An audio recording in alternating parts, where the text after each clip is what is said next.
I swear, the assistant to it's like perfectly timed. I don't know what it is, but my cell phone. You guys will see this every single time I go live. My cell phone will go off right as soon as that video drops. I think it's probably my wife trying to mess with me, man. But You're live again. something is happening here. But anywho, welcome to CGX Cast. This is episode 64. We got some good stuff to talk about today. So if you guys don't know what CGX Cast is, pretty interesting. Some people were, I was trying to explain this to people, and people were like, what do you guys talk about? So it's a cloud game podcast where we pretty much talk about most of the cloud gaming news for the week, and we have some awesome panel members who come here and who just give their take on the cloud gaming news. So again, if that's something you guys are interested in, stay tuned because we got some, again, good stuff to talk about today. But we have supposed to be 6 people. We're still waiting for Monkey to make his sweet appearance, but these are the panel members this week. And man, I have some good stuff to discuss with you guys. Stadia, right? You guys know just had the second anniversary. We'll be getting to that. To give us a little blog post too, we'll be giving our opinion on that blog post. We had a surprise drop from Microsoft. As you guys know, they held their 20th anniversary last week. And they gave us Halo Infinite for the cloud and some other games. So we'll discuss that as well. We had a game come out on Amazon Luna that pretty much it's a great game, but Luna's been under the radar so much that a lot of people forgot it actually came out. But we'll talk about Mortal Shell coming to Amazon Luna and GFN 3080 rig. Most people again it might be making. Oh, you got it to dust. Yeah, might be making an appearance in the UK soon. So we'll speculate about that and also talk about some of the capping issues that's been going on, and also they give us a Thursday update too. So that's kind of the stuff we'll be discussing in today's podcast. Yeah, guys, let's check in with the panel members, see how you guys are doing, and also we'll check in with you guys who are watching. Appreciate you guys being here today. So let's kick it off, man. GTP, how are you doing today, sir? What have you been playing? What platform? I'm doing good, man. I've been playing mostly 2042 for Battlefield because early access, so I've been messing around with that for a little over a week. Nice. And pretty much just Halo Infinite multiplayer. Other than that, that's it. Halo is a big one for me, so that'll be one that I'm pretty much just staying on for a while. But that's it. Battlefield 2042 and Halo. I've been messing around with Halo a little bit on xCloud, but I gotta be honest, the performance has been hit or miss. Like when I made my video, it felt pretty good and I had a lot of fun, but since then I've had a lot of little issues here and there with it. But yeah, for the most part, mostly Series X for that. Cool. Yeah, I cannot wait to hear about that. Last I spoke to you, right, performance-wise, it was pretty good for you. So yeah, we'll get into all of that. We're actually going to start with xCloud this week, so it's going to be good stuff. Holtz, how are you doing today, sir? What have you been playing? What platform? Well, this week I kicked off just being relaxed, playing a bit of Forza Horizon 5. It's just chilling off. It's my go-to from all my podcasts and relaxing the music, so just been relaxing there. And then I was waiting for Pokemon Brilliant Diamonds and Pearl, which has just broke me. This game has just broke me now because I've resetted the game like 12 times in like 2 days, just because my nieces and nephews are like, "Can you get me the starter Pokemon? Can you get me the star?" I'm like, "Oh, okay, I will." So I've put like about 5 hours in that game, just resetting it. So I started a week off calm, and now I feel like I'm broken. So I never got round to Halo Infinite, and I never got round to quite a lot. Well, that's crazy. Is the game good at least, though? Pokemon. Well, I've not been a Pokemon gamer for years, literally 10 years plus. So getting back into this game, it felt new to me. But, it's a game that I'm going to pick up and play every now and again. So I'm not going to be like a diehard from like the late 90s, but it's something that I will actually slowly grind through. Okay, cool. Awesome. Well, good to have you on here, Holton. Good to see you gaming for sure. Ben, I know you're doing some stuff back there, but are you available to talk, my man? Yeah, I'm just eating. I'm just hiding it while I'm eating. All right. Cool. How you doing, sir? What have you been playing? What platform? Oh man, the main game I played was Halo, and I was playing a lot with Jerry and with Dusty, a couple other friends as well, Joe. Nice. Um, yeah, I've been playing that mainly on my PC because it's beautiful and it's so smooth and fast. And I haven't even gotten to trying it out on the console or in the cloud yet because I've just been sucked Dang. into it. You can ask Jerry. Like I suck at shooters, and I've actually been having fun and doing decently okay Yeah. because of the hardware that I'm on. Yeah. Even You know, Dusty, yeah. you know what's interesting? A lot of people have been saying that with Halo Infinite, right? They're like, I'm not good at multiplayer shooters, but for some reason I'm doing quite okay. Not doing quite okay, but having fun with this game, Yeah, So yeah. even when I'm dying a lot, I'm still having fun, which is great. I've never Yeah. had that experience with an FPS shooter before. That's interesting. Why do you think that is? Do you think it's because when I play the game, it feels more like a team effort than an individual effort, right? Do you think the red and blue type situation? Do you think that's I why I it's fun I for don't you? think that's it. I like so for me, I like the fact, and Jerry was laughing because I said this earlier this week.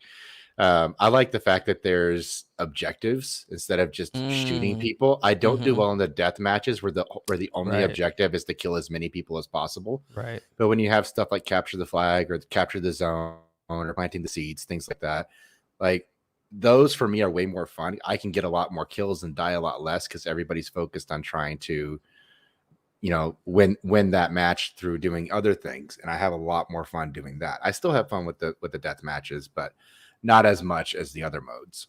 Okay, fair enough. Fair enough. Good to see you, my dude. Good to see you. Thanks. Dusty, sir. So if you guys don't know who Dusty is, he's actually not a new face here, man. Dusty's made some videos for us in the past. Go back to, I would say, this November, December of last year, right? Yeah, about that time, Yeah, yeah. And I think you've been on this show too. This is Mm-hmm. right, not your first rodeo. So it's good to have you back on here, man. So tell the people what you've been playing, yeah, and what platform you've been playing these games on. Oh man, I've been playing. I would say each game I've stopped because of another game. Let's put it that way. Ooh, But I've been playing Forza, Mm. then Battlefield, then Wow. Halo, and somewhere in between all of that is Riders Republic. Because Dag. I just like I had said it on Twitter. If Riders and Forza could like somehow have a baby, that would be freaking awesome. But I just I've been loving gaming again. Yeah. And I've been loving gaming on different platforms. Some platforms I haven't been able to use, but having the 3080 tier now, I just claimed my Crisis Remastered on that. Enjoying even just Ghost Recon Breakpoint on it. It just makes it look so much better. It's a casual game I go back to when I just want to shoot the S word, as they say, and I like it, or even a game like Session. But I'm just really happy with gaming right now. I'm really happy with Xbox. They are killing the game. And that's pretty much what I've been playing. And as far as what you were saying about being on the show before, I just want to say thank you and Chief for everything that you guys did.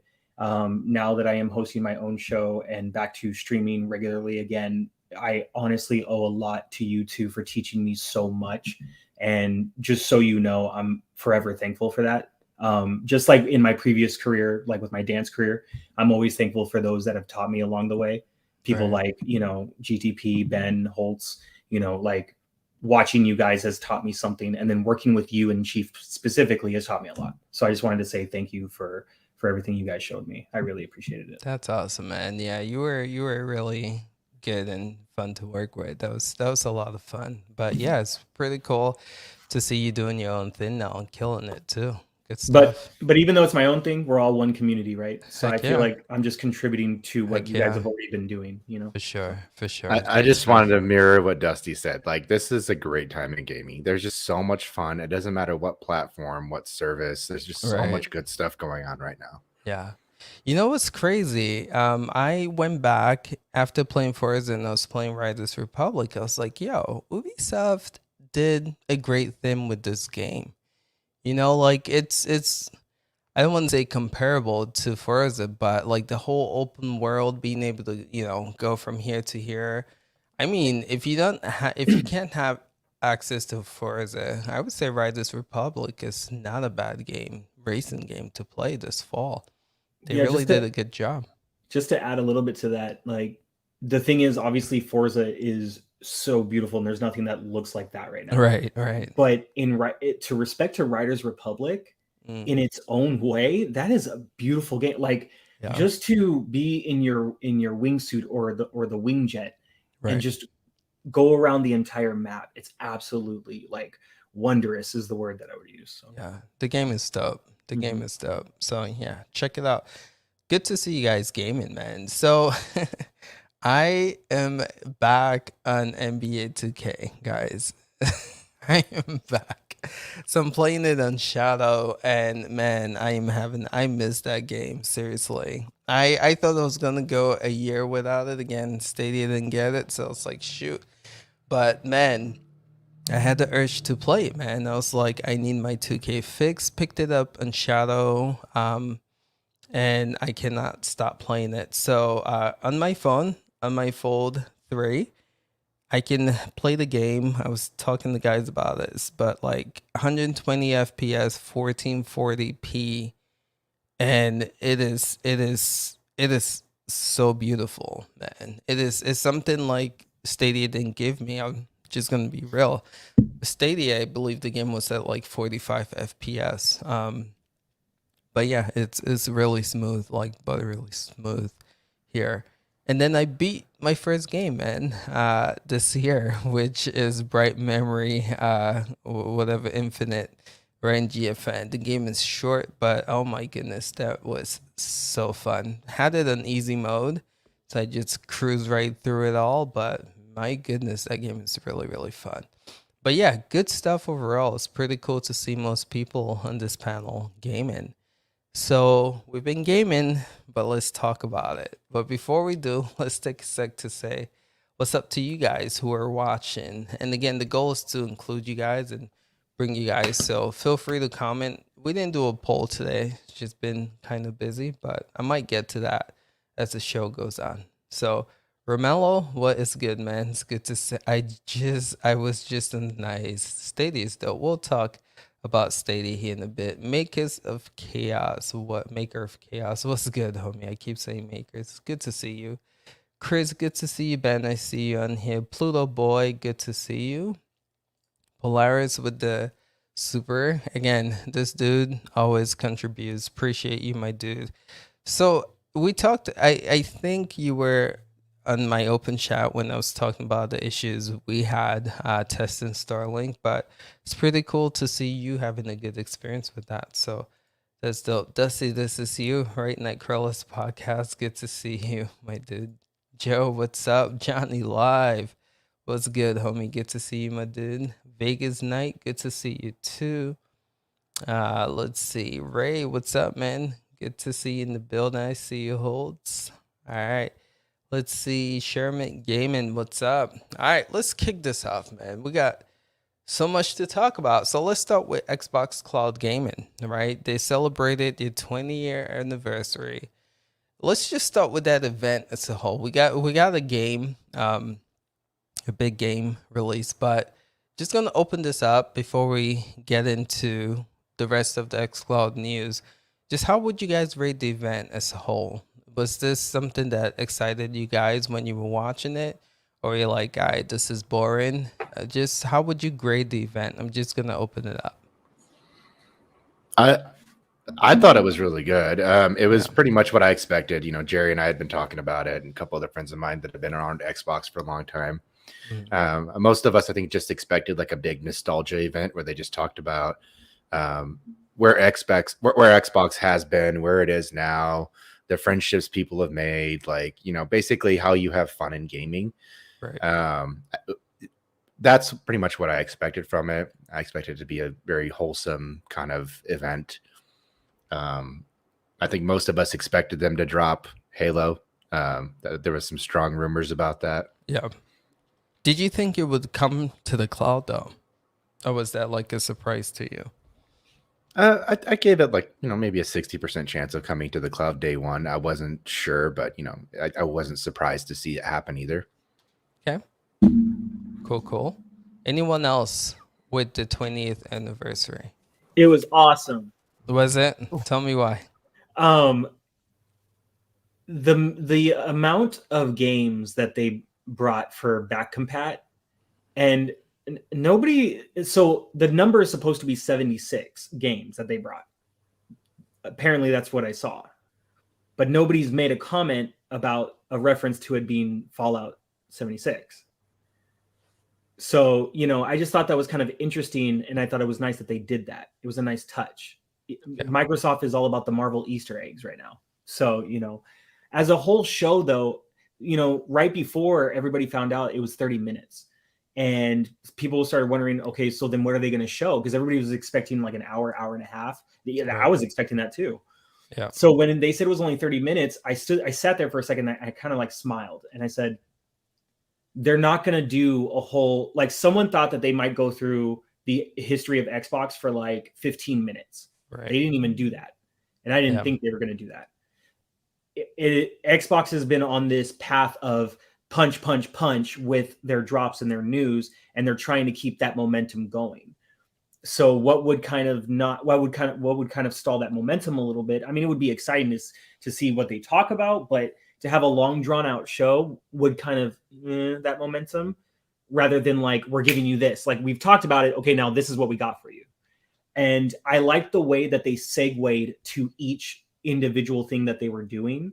And I don't know, I just thought it was a really great show. I thought it was a nice way to end 2021 going into Game Awards, which that is a whole nother conversation. Don't even get me started on Game of the Year. But I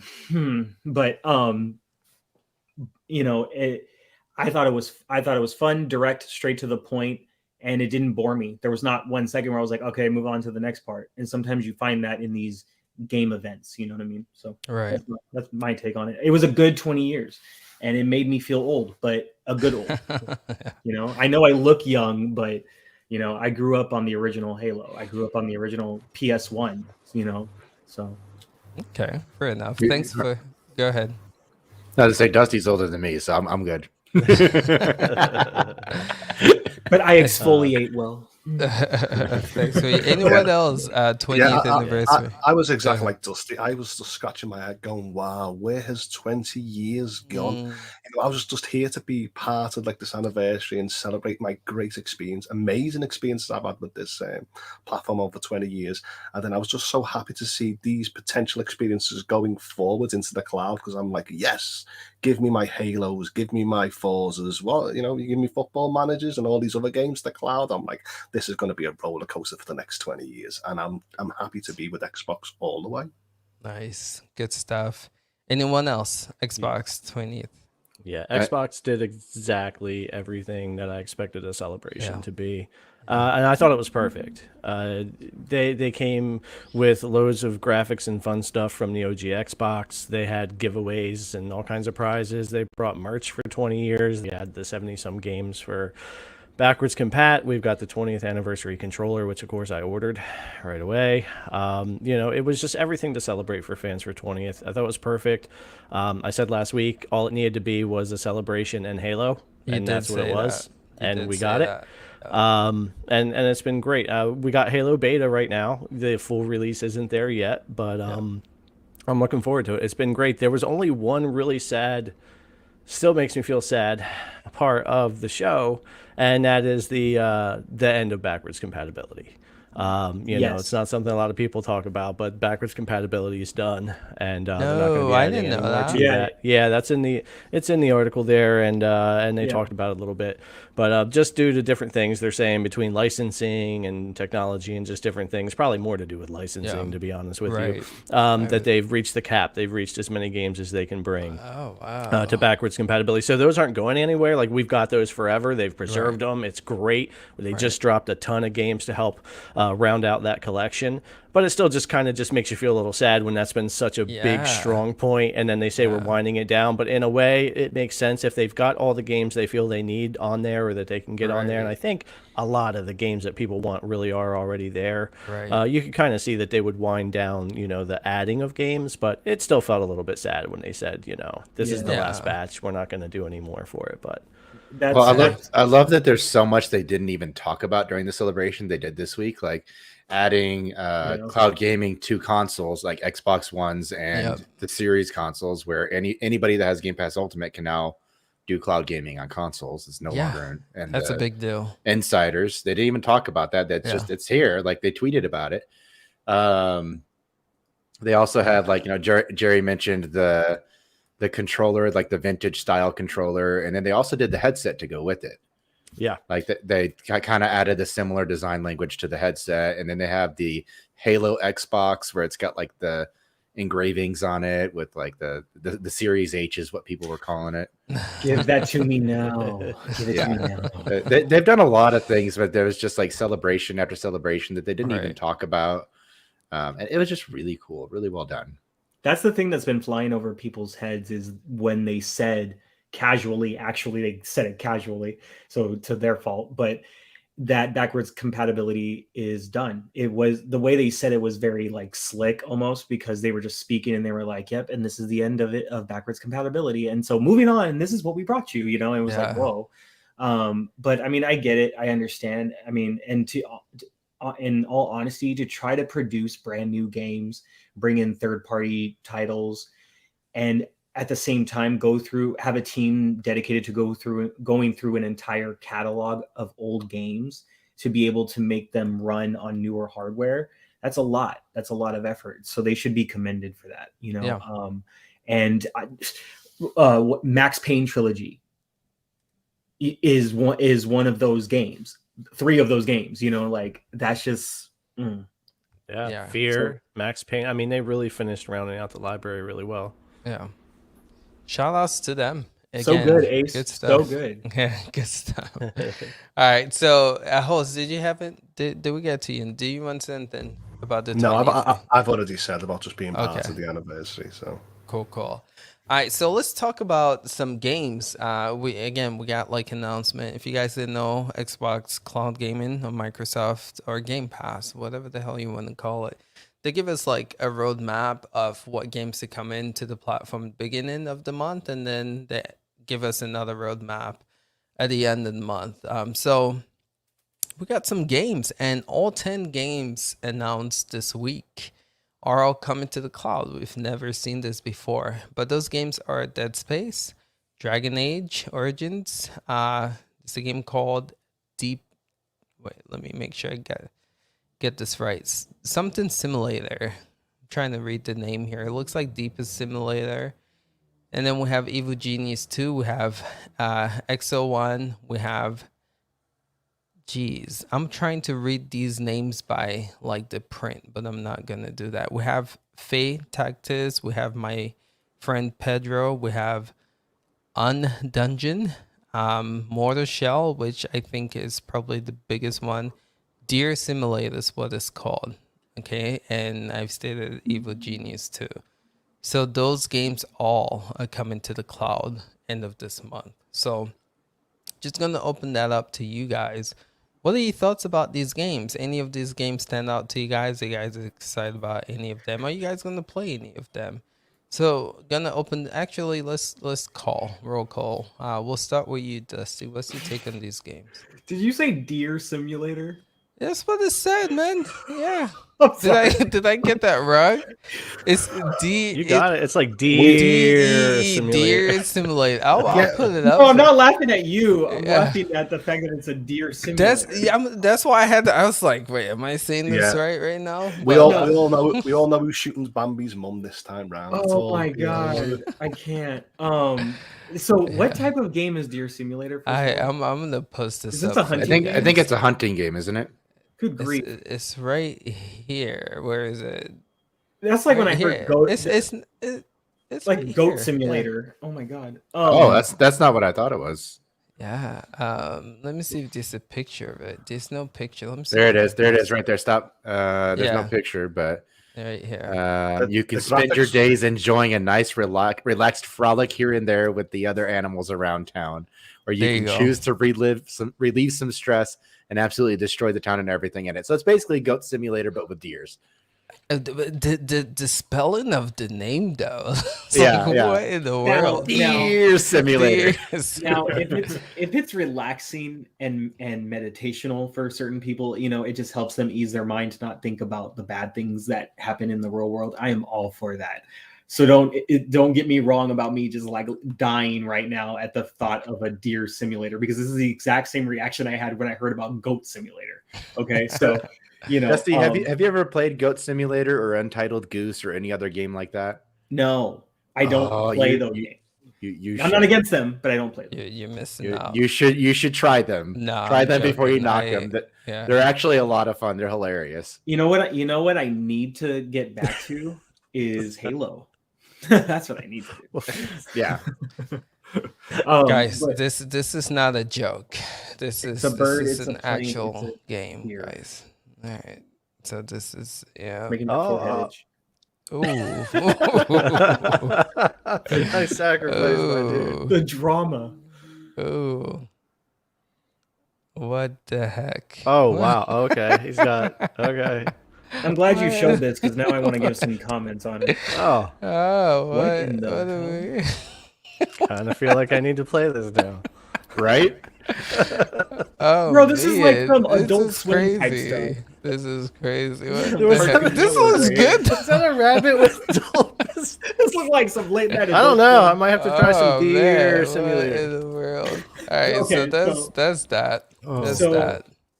My take on the games so far for xCloud and Game Pass, I always try to look at things from if you will, a third person perspective, in which I try not to always give the opinion that's based on my own personal feelings. I try to give the opinion of how does this benefit the community or the ecosystem of Xbox, the ones that are invested into this. So as always, I like the choices that they bring. Sometimes a lot of them I might not play or I might not know about, but my friend Pedro, blood, bullets, bananas. Like, what is that? Deer Simulator. What are you? You know what I mean? But Next Space Rebels, the image of it looks intriguing. XO1, what is that? Things like that. And so when I see it that way, I try to think about people who come into Game Pass and xCloud or just Game Pass on console or PC, and how they might see a lot of these games and be like, I have never heard of any of this. But you know what? I have Game Pass. So I'm going to just give it a try, because why not? If 20 minutes or 10 minutes I'm into it and I'm like, boring, then I can just choose another game or go back to the game I was playing. And that's why I love Game Pass. So for me, I'm not trying to sound like Team Xbox. I'm not super critical, because I'm trying to see it for everyone. I haven't really seen a week yet where I was like, man, this is kind of whack. There was always at least 1 to 2 games where I was like, yo, I'm interested to check this out. And that's what matters, because when they drop a batch of games, not every game is supposed to connect with everyone. But at least if one of them does, Xbox is doing their job. Yeah. That's how I see it. True. How about you, GTP? What's your take on these games? Yeah, I mean, for me, Forza and Halo personally are the only games I'm going to really care about on Game Pass and on xCloud, like for the remainder of this year till we get into 2022. Right. But I will say that I have been really happy with their ability to bring games, more of them, to the cloud. They seem really committed to trying to get as many of the console games coming to the cloud at the same time. So that's been really good. I'm just waiting for, like, I'm dying for the purchases thing. Like, I know everybody wants that. I want to be able to purchase a game and have it show up there, and I know they're working on that. But no, I think it's good, and there's a lot of different games here for everybody. So always happy for them to bring a lot of games to the cloud. But when it comes to me, it's Halo and Forza for the rest of the year when it comes to Xbox. Okay, fair enough. How about you, Holtz? Yeah, I'm totally on the same side as GTP. I'm just focusing on the games that I really want to play. But when I look back at this list, I definitely do want gamers who have never played Dead Space or never played Dragon Age Origins to have a little look at it. Because maybe if we actually get the numbers high on this, maybe Xbox will consider bringing the new Dead Space to Game Pass if it's successful. So, so I'm mixed feelings about the other 8. I would definitely not boot it up loads and click to play. I'm not even going to test any of them. 20 minutes, 20 minutes, diving 20 minutes is just enough. But I definitely, that 20 minutes could be going round in Forza. The plus side about all this is you can play these games on your Xbox without having to download them and take up space, which is great. So if you're bored and you just need to play something for 20 minutes, you just do the I'm feeling lucky thing and just click play now, like just the cloud option. I love the I'm feeling lucky reference. But yeah, so Ben, let's get to you. These games, what are your thoughts about the selection? I think it's great to have games like this. I think XO1 looks good. I was looking at it. I didn't play it yet. Next Space Rebels looks like it would be a lot of fun. My friend Pedro looks like it will be fun, but I don't know if I'll actually have time to sit down and play it. I was playing Undungeon for a few minutes the other day, just in between things, and I didn't get a chance to play it very long, but I did like the feel of it. So, okay, I was about to ask, what is Undungeon? So now that you just said that, continue, but talk about it. Okay, go ahead. It'd probably be easier if Ace just pulled up like the video of it or something. Let me do that. It's like a top-down kind of. I don't know, like it's an indie game. It's nothing crazy graphically, but it's a pretty art style, and it's fun. Cool. But I think there's a huge value for this stuff. It just adds to the value of Game Pass. Like you don't have to play these games; they're not for everybody, but they are like they're still fun. Like, am I going to have time to play them? Probably not, because like Jerry, I'm stuck on Forza and I'm stuck on Halo, and then there's still Riders Republic and Far Cry 6 that I'm working through. Like, there's just so much to do that for now, these games are not going to grab my attention very well. But normally I like games like that. Right. So this is not in the show notes, but I'm going to bring it up. Do you think this becomes an issue, right? Because I've heard 2, maybe 3 of you guys say here, these games look good, but I'm focused on just a lot of games, number 1. But number 2, I'm focused on playing Microsoft's exclusive games, right? So again, Game Pass, we know Microsoft is heavily invested in it, and the goal is to provide games for people to test out pretty much, and again, hopefully lead to potential sales. But if people who own Game Pass are too busy playing Microsoft exclusives, do you think that does the service a disservice? I don't think so. I think that the exclusives capture certain audiences, but you still have like the casual gamers. You still have the drunk stoner players. Like you still have the kids. Like they play games like this because they're easy and fun to pick up and don't take a lot of thought. On top of that, it benefits the devs. Like these are all indie games with tiny little studios. Like any exposure they can get whatsoever is good for them. And this is a platform for that. Like Xbox is committed to that. They've talked about it multiple times, how they want to provide a platform for indie people to just have a chance to be discovered. Like, are they going to promote them? Maybe, maybe not. But at least there's a chance for them to be discovered, whereas before the odds would be much lower. Okay, fair enough. Good answer. But go ahead. Sorry. I would say no, because the exclusives are in Game Pass. And if you look at it right now, the player count for Forza and Halo multiplayer combined is still not what we know as the numbers so far for all the subscribers to Game Pass right now. So there's still many other people out there that will take the opportunity to play these other games, even if we aren't. I would say we're a different breed when it comes to gamers, because of we cover news, we do reviews, we talk about it, we play it, but we come from a different side than your average typical gamer would.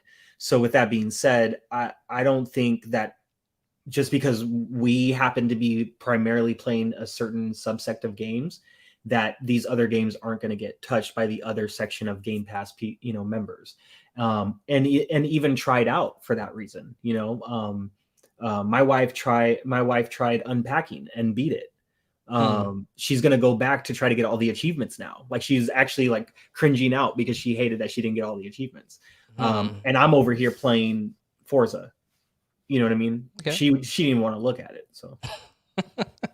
So another thing I was going to mention. So you look at like games like The Artful Escape, right? A lot of people still have never heard of it, don't know what it is, but it's on Game Pass and it's an indie game. I need to try that too. It's made by musicians. Like all the guys that made the game were all career musicians first. A couple of them had like programming knowledge, and they decided to make a game together. It got picked up by a big publisher that was going to basically sponsor them and get them on Xbox on Game Pass. But it's up for several awards at the Game Awards. Like it's not Game of the Year, but it's got like best soundtrack, like a couple other awards that they're up for, that are nominated for. And I don't know if that would have even been possible if they didn't have like the id at Xbox or ID at Xbox, whatever, that helps, you know, promote indie games like that. True.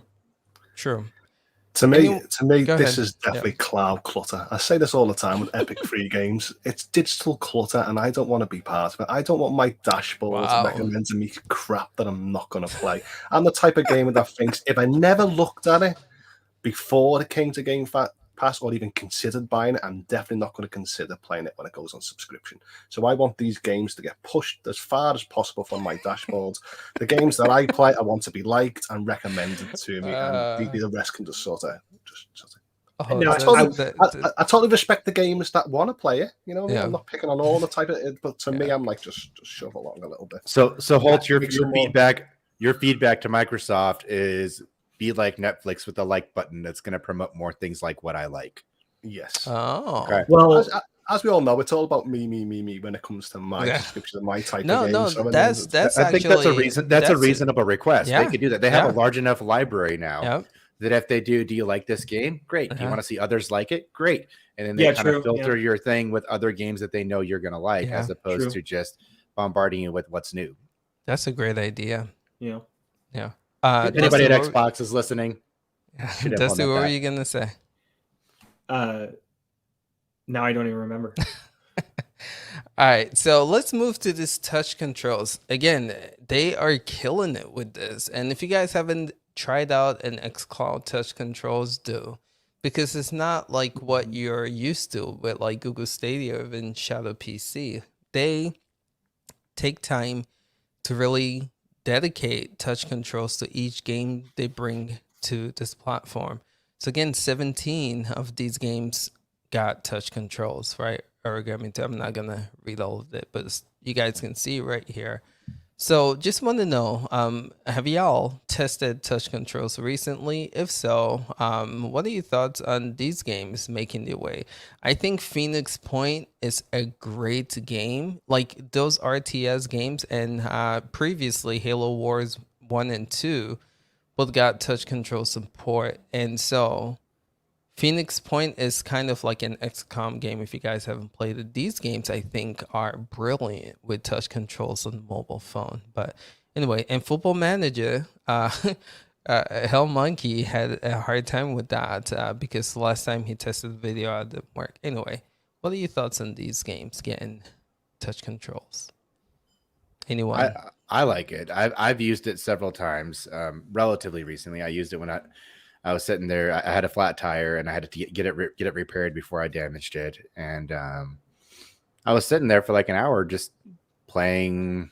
What was I playing?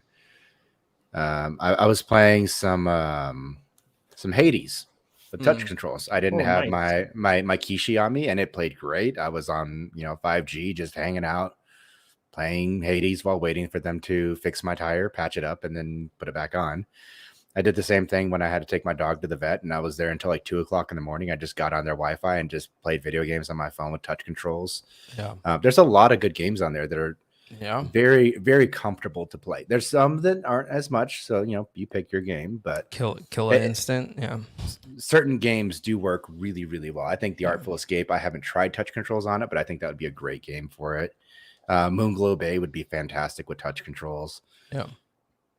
Okay. Anyone else? Xbox is going to take another hour, so I'm trying to rush with this because we still have more stuff on xCloud to talk about. But I'm just going to open this up. Anyone else about touch controls, just hop in. I think it's great when they add more to it. I think, why not? Obviously, because you have so many people out there that are used to playing on mobile specifically.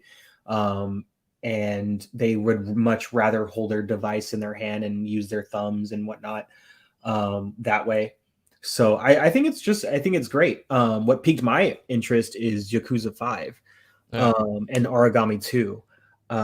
But looking at this list, yeah, no, it looks like a really good list for touch controls. I have not really used touch controls. Like I probably tested them more closer to like a little after Project xCloud was like done, and it was more xCloud beta. But I haven't really tested since then. And Ace, you'll be happy to know I finally got a Razer Kishi, so I've been using that when I'm on my phone. That's cool. But yeah, but I think it's awesome. And but I have seen a lot of the different layouts. Like sometimes I'll just check different games just to see what the touch layout looks like, because they customize it. Even though some of them are still kind of like wonky, and I know they'll go back and fix some things, just man, that effort, that's what's up. Like it's dope that they do that, and it's dope that a lot of games have their own specific like layout of touch controls. I think that's really awesome. So yeah. So Chris here says touch controls are also good for doing those simple daily challenges away from home. And I think Destiny 2 has touch controls on xCloud, but yeah, that going to the Zur on the weekend when you're traveling, man, yeah, that's good stuff for Destiny. But yeah, I agree 100%. What up, Peta? Good to see you in here as well. All right, so next thing I want to talk about is FPS Boost, right? Some games got it. And if you guys don't know what FPS Boost, pretty much Microsoft is updating or upgrading previous games to make the FPS better and performance better. So when they do upgrade, it actually comes to the cloud. So just want to know, have you guys tested at all this week? And if so, what games? And what are your thoughts about Microsoft increasing FPS Boost on previous old games? Anyone? I haven't gotten into this week's releases to check FPS Boost because I've been so busy with the other games. Right. But I have tested almost every previous FPS Boost game before that. Whether they went from 30 to 60 or from 60 to 120, or some of them even went from 30 to 120, right? When they did the boost, and just in that idea of looking at all the games so far, it's been extremely good. Most games that you played back in the day, now when you go to play them again with FPS Boost, it's like a completely different game. Right. It makes a huge difference. So for me, all the FPS Boost games so far, except the ones I haven't tried yet this week, have been amazing. They've been great, both on the Series X and Series S. Awesome. What was the list of games that got boosted? It's a lot of them because of the 76 games that got added. Like over half of them have FPS. Yeah, that's right. Okay. Jeez, it was a lot. Was the Max Payne Trill one of them? Yes, it is. I do believe I have that one downloaded. Yeah, it's one trilogy I loved, and to see that get a boost.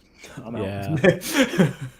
All right, here we go. Share my screen with you guys. To me, it's something that I'm not really interested in, to be honest, seeing FPS boosters, because when I go back to these old games, I just see these games having outdated mechanics. So I still, even with the increased FPS, it doesn't change the fact that it's still an outdated game. You're a hard guy to please, my man. You're rough today, Holt. See, I'm gonna disagree. I'm gonna disagree with Holtz on this one, because for me, you guys have heard me say it before, and Chief agrees, and so does GTP. We've talked about it. Some of us get headaches on things that are 30 FPS. We get bloodshot eyes, my eyes water. I'll remember that for the next topic. Right. So, like, for me, like, I can't really play 30 FPS games for very long without getting dry eyes, watering, uncomfortable, and headaches. And so putting FPS games on a lot of these older ones makes it easier for me to go back and play them, and I can actually enjoy them more than I would have before. It's not just that it looks pretty or feels better. It's just, for me, like, I actually can play them without having those, physical discomforts. Yeah, and on top of that, if they want to bring the games or have them on cloud, they're going to want them boosted as well. You don't want old 30 FPS and not taking advantage of the CPU and the hardware. So to do this also is helpful for that too, to bring more to the cloud as well. Yeah, no, didn't mean to cut you off. Keep going. No, so with that, so now is old 30 FPS not the same as new 30 FPS? It's still FPS, isn't it? So to me, it's like boosting it doesn't really do much to me if the mechanics and the game is outdated. So, and I can understand Ben's point of view. He has a certain need to make the game run smoother, and it helps him with his migraines and eyesight. But to me, I'm like, it wouldn't make me jump back into a cloud game just because it's got a boost feature. The gameplay mechanics of it, right? Yeah, because like I said, even if you said 120 FPS on a game that's 20 years old, I wouldn't go, well, hey, let's jump back on it because the game will be outdated. Well, we're more getting into the argument of not wanting to play nostalgic games versus more the FPS. Like I said, I'm totally happy for gamers that actually want this feature. I'd rather have a feature there for the majority than me. So, yeah, good one. Yeah. Good Yes, Holtz, be happy for others. That's My man. I guess it's also.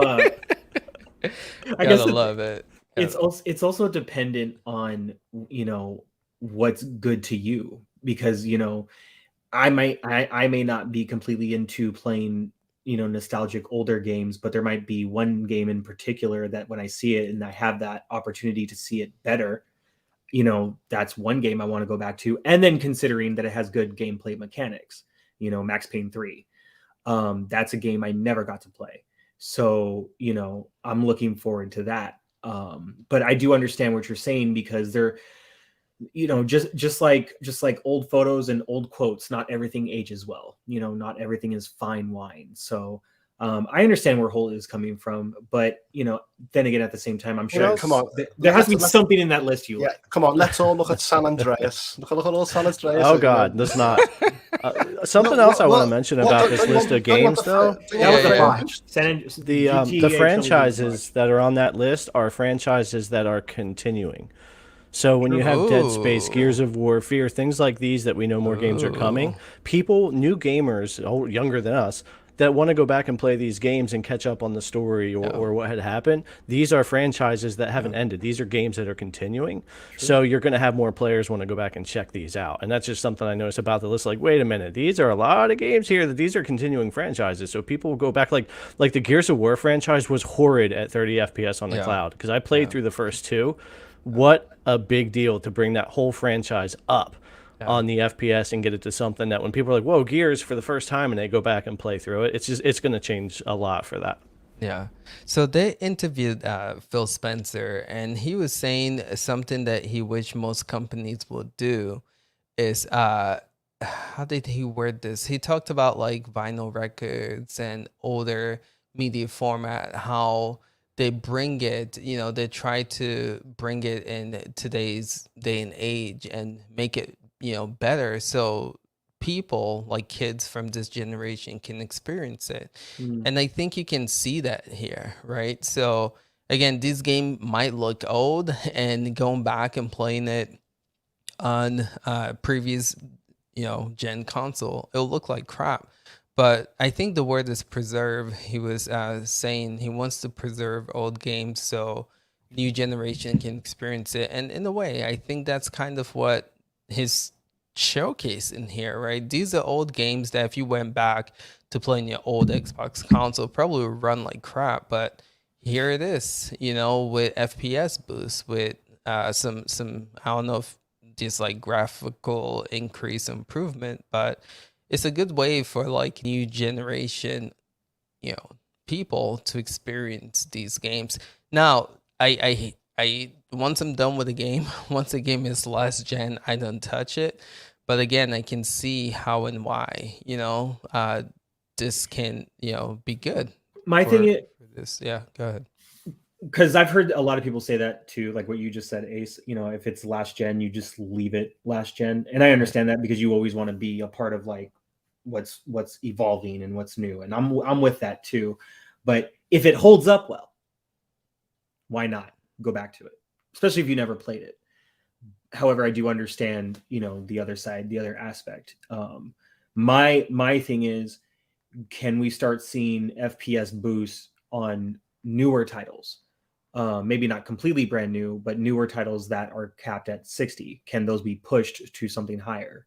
I don't know if that's a weird request, but that's what I want to see sooner rather than later. But then again, I'm not begging for it. So, yeah. I mean, there's a possibility. Can totally see that happen. But Chris, Rockstar disrespected the masterpiece.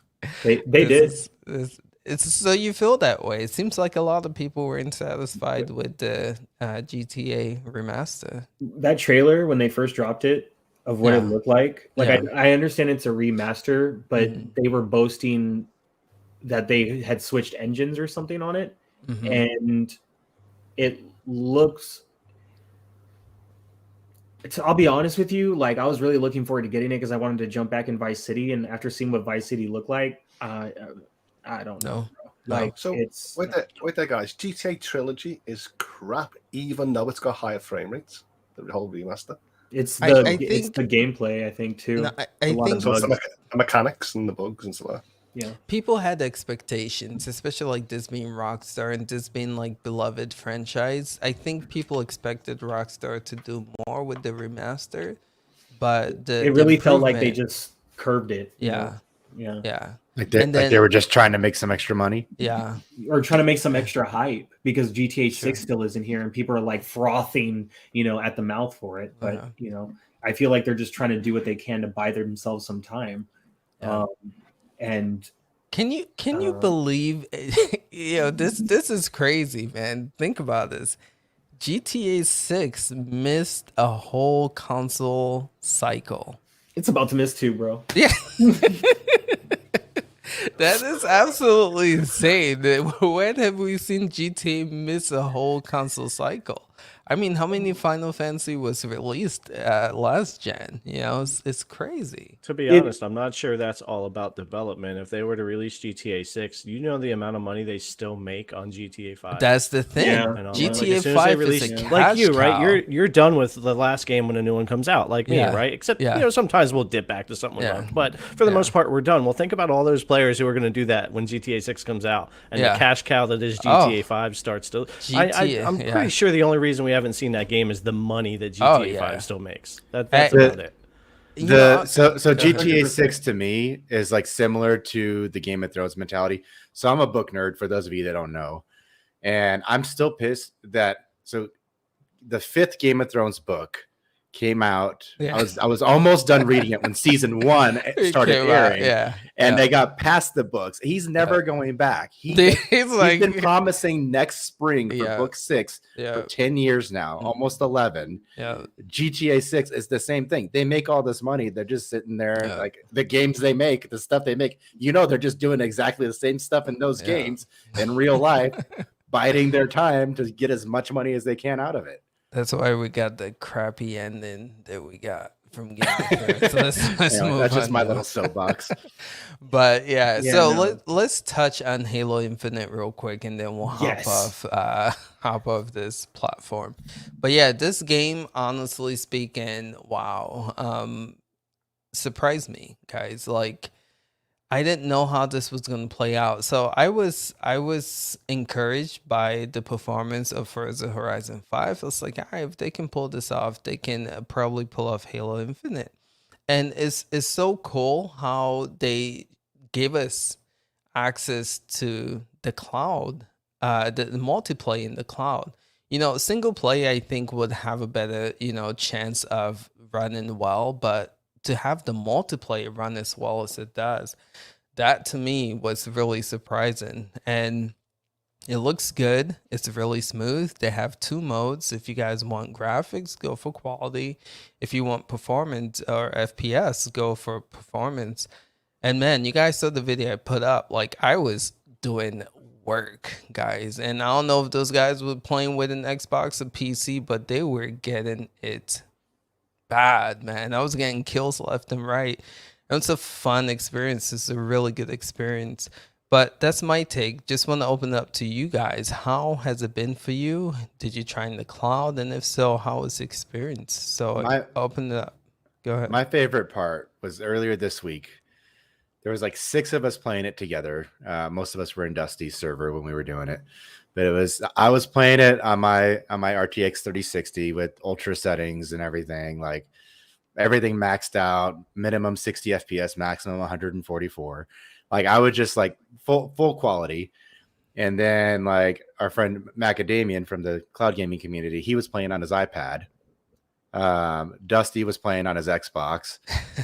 My friend John that was playing with us was playing on his older gaming PC, and then like GTP's friend Joe was also playing from his Xbox, and we were all playing on different devices. Great experience. We were able to work well together as a team. It was fantastic. It's awesome. Future of gaming right there. Play anywhere, any device with people. Brilliant. Anyone else? Halo Infinite. It's awesome. That's what you got, Dusty? It's awesome. I'm loving Big Team Battle. Like that's what I was looking forward to this whole time when I played it in the I think it was the last flight that they had. I was just having a blast, and I don't know what they did between the flight and now, but it just feels better. The balance of gameplay feels better. There's a couple of matches where I get ruled like no other, but for the most part, I've found myself doing really well, and I'm comparing that to when I played Halo 2. And when I played Halo 2, I was trash. But luckily I had friends that, didn't care about that. So we all just played together, and now it's just like the nostalgia is there. The memories are back, but I'm able to play the game much better. I'm not playing ranked. Sometimes I play ranked for fun. Like I used to do that on Apex just to see if I could hang in there. And I got pretty far in ranked. But I might check it out. But just for the most part, I'm having an absolute blast, man. It's just so much fun. No, it don't. And I was gonna say that the only BR it needs is the battle rifle, baby. That's good. But no, this game does However, not. Yeah. Let me say this though. Go ahead. I've imagined what it would be like to play Halo as a battle royale, to be a Spartan in a battle royale type setting. If that was an additional mode, a side mode, would I play it? You bet your ass I would, because I think that would actually be kind of fun, to scavenge around for different things and get your load out, and then play as a squad or as a fire team and this and that. I think that would actually be kind of chill. Yeah. But to say it needs a battle royale, to say like, sorry if I'm getting defensive here, this isn't on some. You touched a hot spot here. Like this isn't on some Xbox territory stuff. This is on some real stuff. Like let me speak real about this. Oh, here we go. No, it doesn't. That is just beyond no. Like I'm not gonna say it's a stupid thought because I think that's wrong. I'm not gonna say it's a stupid opinion, but for people to honestly believe that it needs a battle royale, no, it doesn't. Look at it right now on Steam. Yeah. Without a battle royale. Right. So no. I would have to say it's refreshing just having, old traditional multiplayer PvP team that battle royales, there are people who love them. I give them the props, but I love this. I love just traditional Halo, man. It's back. This is what I could see. There's been a lot of like massive streamers that have been saying Halo needs it, and these are big Halo fans too. Like they're not just saying it because they're fans of other games. Like it's them saying it's the times. And I don't think they need like a battle royale only mode, but I could see them in a couple of updates or DLC like adding a battle royale mode in Big Team Battle, because you don't know what mode you're going to get right now. Yeah. Like it's just kind of random. And I could see them doing that where you have battle royale for like a type of mode. Yeah. So I did want to bring up something. Someone said Destiny 2 is leaving from Game Pass. Is that? Yeah, I saw that. I don't know about that. GTP, The DLC, some of the DLCs are leaving, so people are starting to wonder if the game is leaving as well. I thought they signed an exclusive contract for Destiny 2 to be on Game Pass. Maybe I hadn't heard them. I hadn't heard anything about them leaving. Okay. But Destiny's free to play, right? Yeah. I could see them doing like what Stadia did, where they, it's free to play now, but you have to pay for the DLCs. So I see where they're definitely pulling all the DLC by December 8th. But it doesn't say anything about the game. But yeah, it's definitely something I gotta look into. I did hear something about the whole game could be leaving as well. They're definitely pulling the DLC though. There's one thing I wanted to comment on. And not to hate on this person because it's good dialogue right now. I enjoy good dialogue. Albert Sanchez had said, if they want COD and Battlefield players, yes, they need Battle Royale. Battlefield does not have Battle Royale. And the one time that they had Battle Royale, nobody liked it. And that's just a fact. I'm not being rude. I'm just that's because honestly, Battlefield doesn't have the foundations of a battle royale to begin with, and they tried to force one.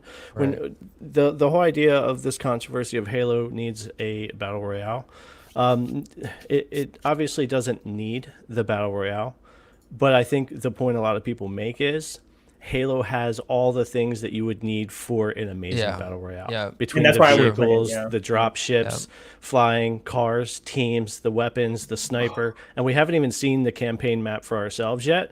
You take that map for something like a BR, we have no idea yet like what the prospects for that could be. So I understand where people are coming from. They get super excited about the idea of a Halo BR because it actually does have the foundations that you would need for an amazing one. Whether it comes or not, whether it needs it or not, it has the foundations for it if they wanted to make it. And I do think it will come eventually. And I would welcome it as an extra mode to the game because even though I don't love BRs anymore, I would definitely jump in and play every now and then because it's Halo. I think they could make an amazing BR and keep the game going. But I don't need to see that even for a year or 2 or 3. This is going to be a long-going multiplayer game. It's absolutely fantastic. Yeah. I have a question, and I'm glad you said that, GTP, because I thought about this before and I forgot about it. When the campaign comes out and you're exploring Zeta Halo, could they add a mode later that would be BR on Zeta Halo?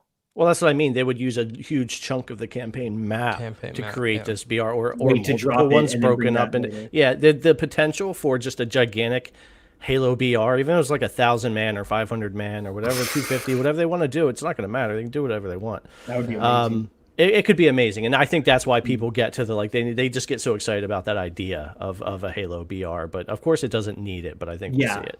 And that's the difference I want people to understand. Sorry, Ace. Like, I know you want to keep going. Is I want to harp on that. Is we feel it doesn't need it, but if they added it, would that be lit? Yes, it would. It would be lit as a bic. So, that's just what we want to divide. I want to divide the two. I don't personally think Halo needs it, but would it be fun? Would it be a great addition to what we get from Halo, the classicness? Because you have Halo and then you have these other Battle Royale games. Yeah. I love the separation. Yeah. But like I said, if they brought in, after campaign drops, if they brought in a BR mode for that, yes, I would play it. I don't think it needs it, but I would play it. Okay. xCloud. Goodbye. Sorry. No, you good. I just want to end with this though. How can you keep Destiny 2 on xCloud without having the DLC? I think that's a brilliant question. The truth of the matter is DLC for all the games on Game Pass, and it functions just the same as if you own it. That's So if you purchase it, then that carries over. I purchase DLC for games on Game Pass all the time. Yeah, I think the plug is maybe they need sales to go up for DLC. So if they take off the DLC, you still get your Game Pass discount. Buy the DLC while you can, and get it for cheaper, and then that way you still have it in Game Pass because it's a part of the game itself. Holtz, I did want to get. Did we get to you in Halo?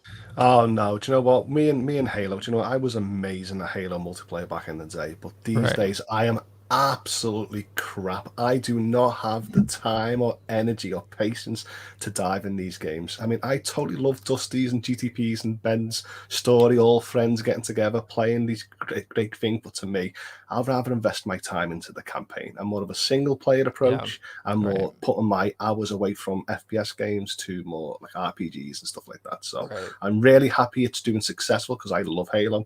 But for me, I'm just not that type of gamer anymore. I will say I hated those games. I've just dealt with way too many toxic players that I just refused to play them. And Dusty and GTP were trying to convince me really, really hard. And I caved, and I ended up really liking it and having a lot of fun because, the fact like big team battle, it's almost impossible to spawn kill people, which that was my biggest issue with a lot of the older games is like people knew exactly where you're going to spawn and they would just camp and wait. And it was never fun. Like, it was impossible to learn unless you already knew how to play. Yeah. And with this, like it's really hard for those like exploits and those strategies that people used to use because there's multiple spawn points and it's a much bigger map and it's harder to get across. So it's overall it's a lot more fun than a lot of the other like FPS games that I've played. All right, we're moving on. Yeah, we're go. moving on. Moving on. It was All the right, whole. But so GFN. Let's go there real quick. So they give us their Thursday update. We got a promotion if you are a priority member, a new priority member, or if you are a new or previous 3080 member, you do get Crisis Remastered.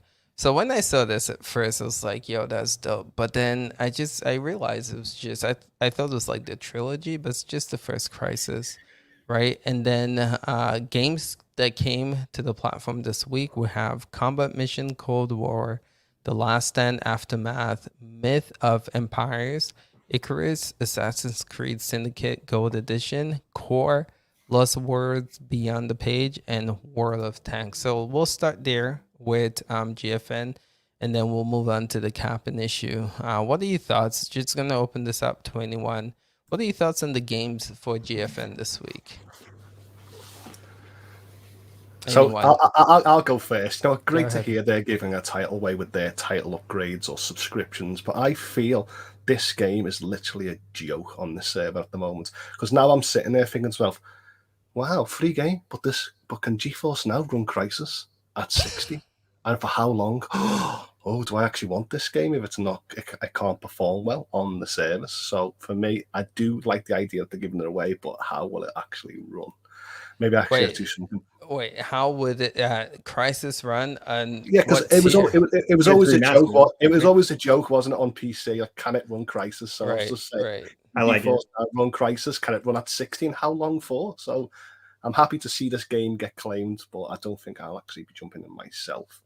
But on the week's games, I feel like once again I'm that type of gamer again, where every time I see this weekly update, I'm like, wait there, wasn't that game like Syndicate and Lost Words already on the platform? Once again, you're doing it from another storefront, and there you go. I love the idea that you've got a beta early access game, but I wouldn't touch that with a 10-foot pole. And I'm like, I'm totally respect they got day and dates, for the platform. Totally respect that for the games, but I'm like, these games genres are mostly focused on keyboard and mouse, and I'm like, my cloud experience, I don't want to be tied to my PC. And I won't be walking around with a keyboard and mouse playing these games on mobile. So I'm like, so to me, I would never, for that reason, not play these games. So to me, I'm feeling like it's a lackluster week. Okay. I would agree with you. This was a weak week for GFN. I would just be 100% honest. Oh, there it is. It's been a while. The week. It's been a while, but I come back on and the term comes back week. Oh no. But I do have to say, the October, October, the month where we got like New World, Crisis. That month was the end of September, I thought. Was it end of September? No, some was October. No, it was October. October. It was October. Far Cry 6 was October as well. There's, Yeah. it's a week if you're looking for the big titles. It is a PC gamer heavy week, as Holtz was saying. Some good day and dates there. I think Last Stand's the only one I'll mess with because I do have fun playing around with roguelites every now and then, even though they aggravate me sometimes. But, GFN's had a heck of a year and a heck of a fall so far. Really happy with all the big games they've been able to bring. Yeah. This just isn't one of those Guardians weeks. of the Galaxy. Yeah, there's been some it's been great. I mean, GFN's been killing it, no doubt about it, for games. It's just it is a PC gamer heavy week, and there's nothing like giant here, so everybody's gonna feel like it's a week, including me, if you just look at it, because every week we've had such good games since, like Ben said, like the mid-September to like last week. It's been good because even last week I got Jurassic World Evolution 2, which even though you don't like, has a ton of players. It's a great game. It's not weak. You dinosaur hater. You don't love Jurassic Park. Everybody, Ace doesn't love Jurassic Park. but it's not a great week for everybody. But I think GFN's been killing it. When we this was bound to happen, where you get a week where there's just not that one game on there. That everybody's like woohoo. So. Okay. Well, and they added Core just in time for the. They added Core just in time for the Dead Mouse concert that they were doing on there. Yeah. So that I think was good timing. Am I going to play that game? No. Is it popular? Yes. The game is fun, Ben. Yeah. What is it? I know it is. It's like a creator. I didn't know what it was. It's like she creator. just yeah, no. But from what I'm hearing, like real devs actually create these games. It's not like people. So it's like 40,000 games, and they look good. Like they're fun. You know, but money making potential. It's an Epic you know how to exclusive, make isn't games. it? Yeah, it's an Epic exclusive. It is an Epic Store exclusive. Yeah.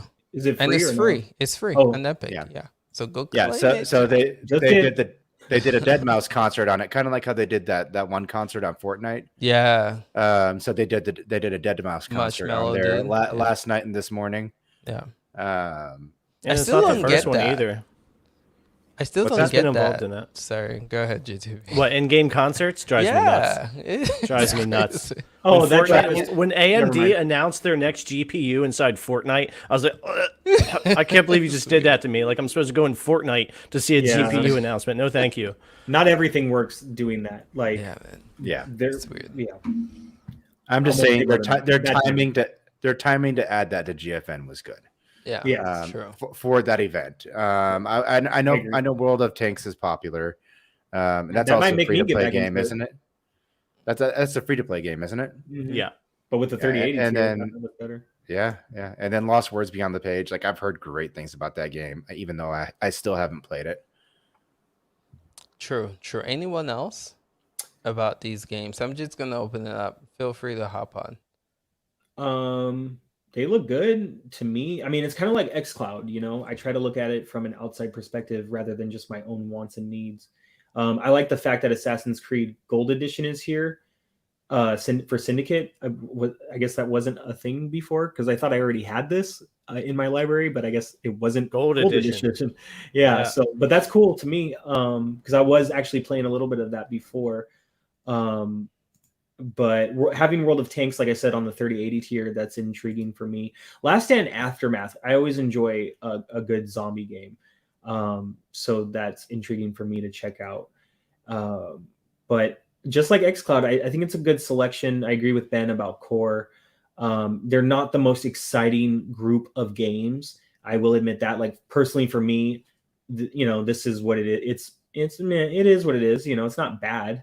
But as a collection for all gamers, I think it's a good selection. You know, I mean, they have so much on their list already. You know, it's like, can we really nitpick that much about what they bring? You know?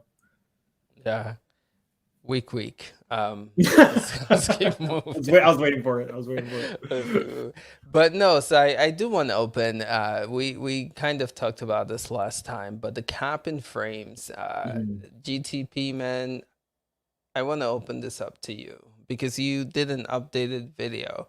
So you've been looking into this, just want to have you like address what is going on with this cap and frames and what you've learned so far with all of this. But yeah, just going to open the floor to you, man. Where you at? Okay, first off, it's one of the reasons why I hate Reddit.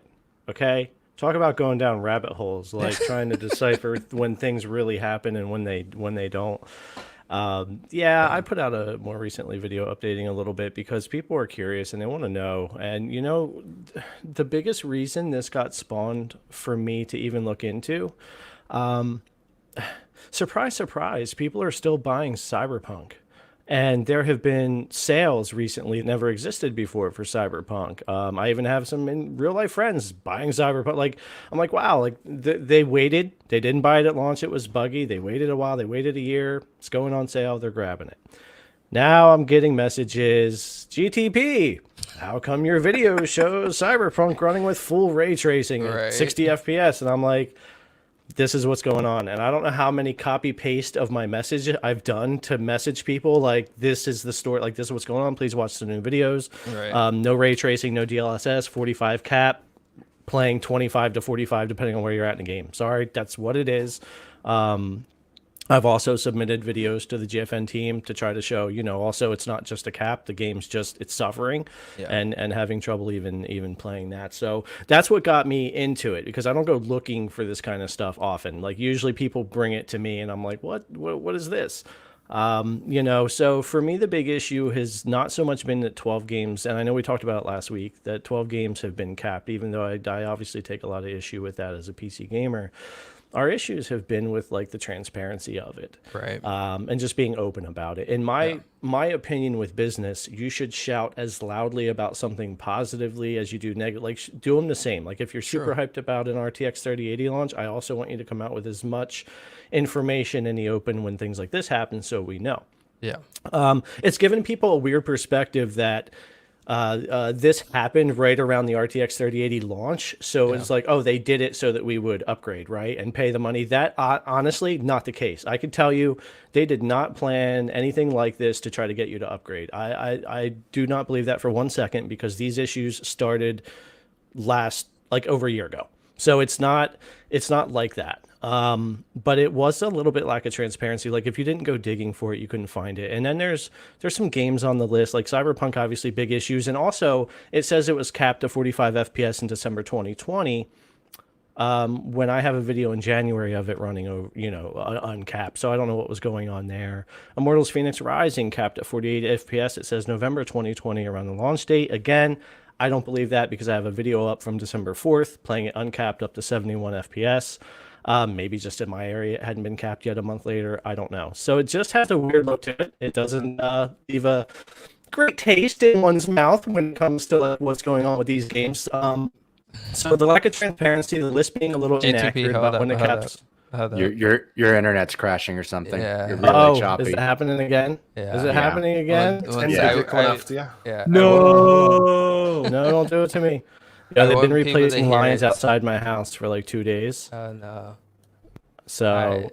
Let's hold up, because I want people to hear it. I don't hold want. on. Well, while we're waiting on that, I will say you guys should have seen how mad Jerry was like in the last couple weeks. Just all the people accusing him of lying in his videos and stuff, and posting fake footage because the game didn't play that way for them. And Right. Okay, can you hear me yet? Hello, your screen is still frozen though. Is it? From my end? Yeah. Hold on. It's a good freeze though. It's a really good freeze. It's just, So why Jerry is actually fixing it? Can I just go on to my point? Because I never said this with the caps, because I was like, all right, I'm gonna pick out. Man, we have. All right, go ahead, Holds. Floor is yours. So to me, it's like, this is definitely a no-no for me, because I felt like GeForce Now of the year it took pride in its marketing these games for Right.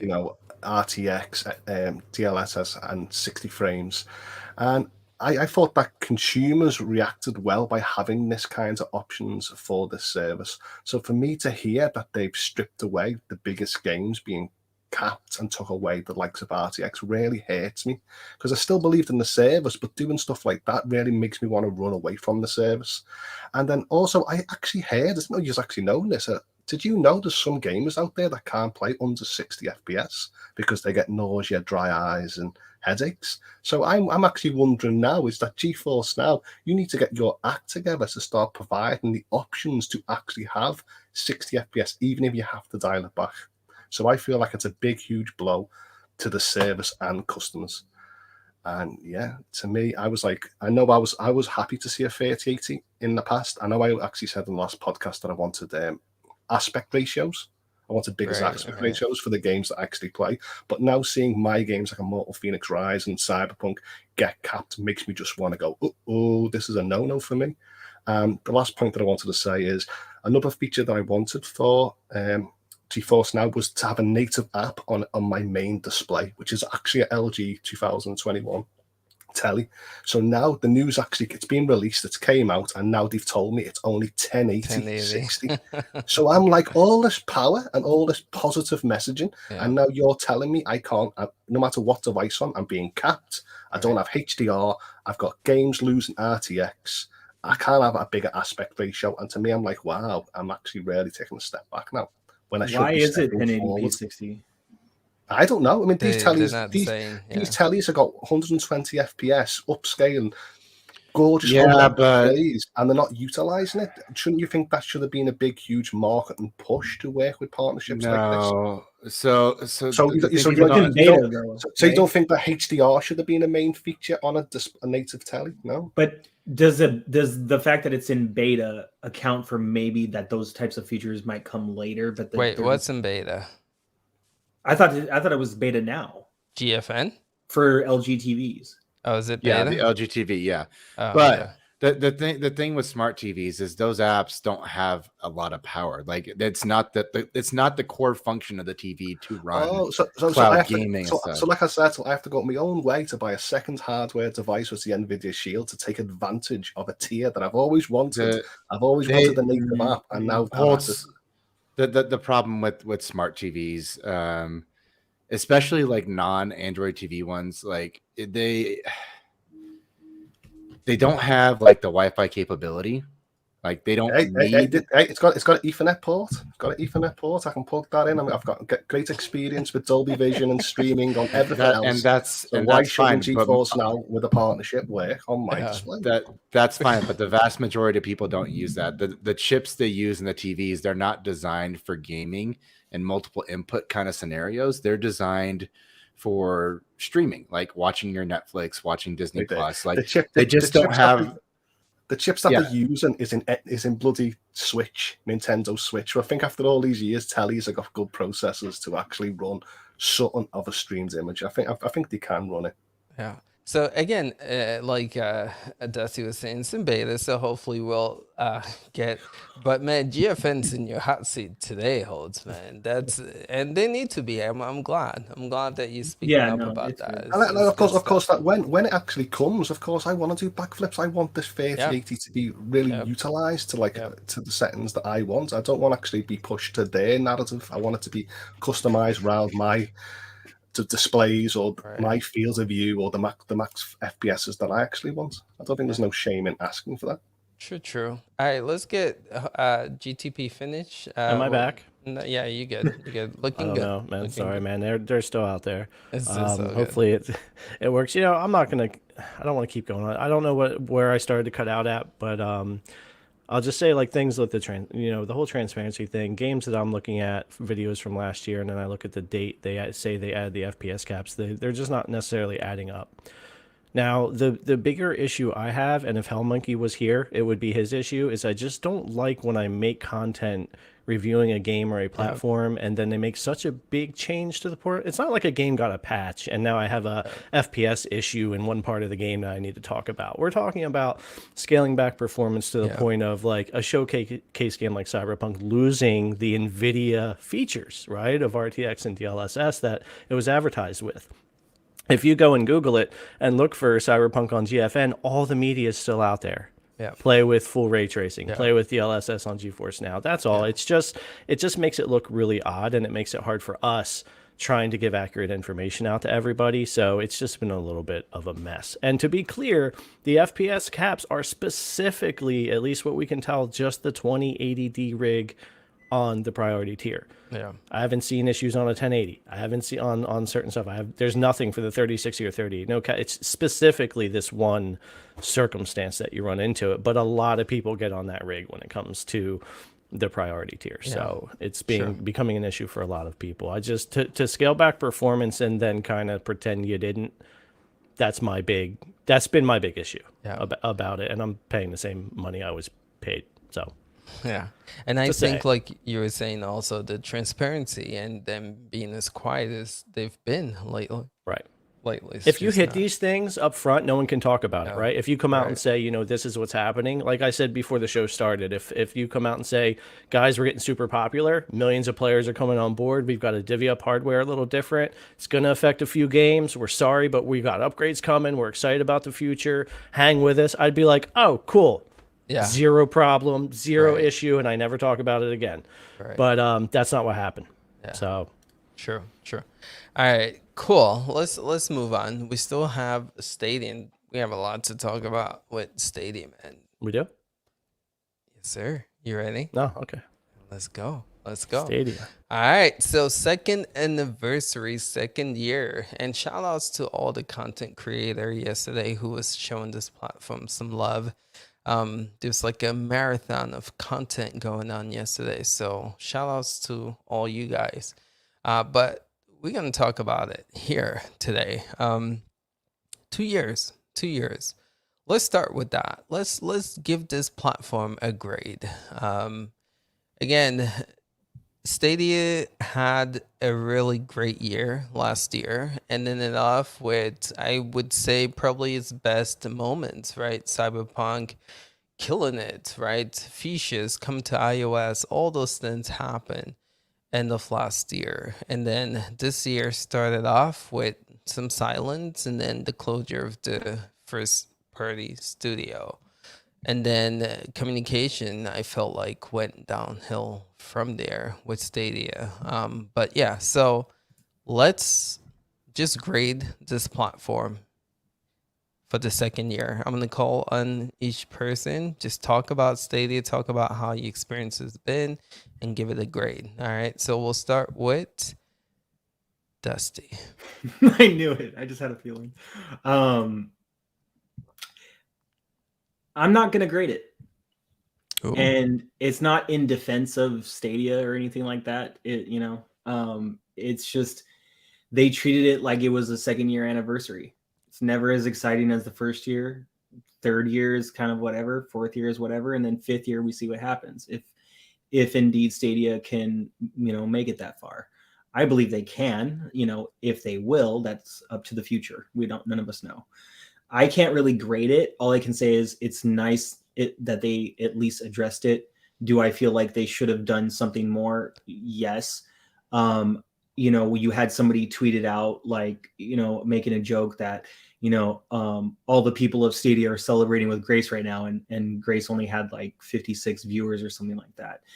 To me, it's, you can laugh at it. You can think it's funny, cool, whatever. But we obviously know there's many more people that actually use the platform than that. So it is what it is. People want to have a laugh. That's fine. But for me, it's nice to see that it's still here. But do I feel like they should have done more? Yes. Could they have done more as like in an event? Like, I want to hear from the other Phil, or else get rid of him. That's how I feel about it. I love Stadia enough to say, get rid of him. He is doing nothing for me as a Stadian at all. And I don't know what they need to do or what Google needs to do, but maybe they should take a look at how Microsoft treated Xbox back in the day. And I'm glad that they stopped doing that, because look at Xbox now. Does Stadia have the same potential to be on the same level of Xbox? I'm not saying that. What I'm saying is, can somebody just take the damn platform in the back end just a little bit more seriously? Because there are a lot of people who use this platform solely. And in my opinion, Sir Phil Mix-a-Lot is not doing nothing for it. And if he is, he needs to be vocal more so about it. We should have seen him. We see more from the PlayStation heads than we do from him. And it's embarrassing. Okay. That's a good point, man. Good, solid point. I think that's funny. I've been saying that for well over a year. Love it. All right, Holtz, let's check in with you, man. Where would you grade this one? Oh, to me, I felt like it was a great year for Stadia. When I look back over the whole year, because it got like Resident Evil Village, FIFA 22, Far Cry 6, Life is Strange, Little Nightmares, Outriders. It just got loads that I can actually think of. Hitman 3, but I can't give them an amazing score because I feel like, deep down, they never give games that I felt like I was talking about all year round, like Mass Effect, Legendary Editions, Guardians of the Galaxy, Kenya Bridge of Spirits, Scarlet Nexus. But I still feel it deserves a good score because, to me, they give me like great sales, and the games have actually ran great. And also, they give me free Premier Editions for a lot of my purchases. So overall, I think I'm going to give it a 7. Okay, because overall, but I feel like that's dropped down a little bit because I'm sure I give it an 8 at the start of the year. So I feel like it's dropped down a peg. I wasn't really holding my breath for the second anniversary. The only thing that I wanted personally was just logos. I wanted Phil to come out, show me some logos of developers, and my imagination would have ran away what games would have came in year 3. But I wasn't expecting anything much. I'm happy to celebrate the second anniversary, but yeah, it was what it was. Fair enough. How about you, Ben? Where would you grade Stadia this year? Do you want me to grade it? Sure. No. Yes. Honesty. Go ahead. So last year I loved Stadia. I would have given it like, I think I gave it like a 7.5 or an 8. While loving it, I had a lot of issues with their business side, like how they ran things, but I liked the platform and the service. This year, by this summer, I had pretty much stopped playing it completely because I was so disappointed with the service. And I've got my reasons, and I know it works great for other people, but for me, it just stopped working. 2 different places that I lived at, 2 different apartments, and it was just not running. And I live in Denver. Like, it's a big city. Like, I'm not that far from the West Coast servers and everything. It should work well, and it wasn't. Again, the business wise, they're a mess.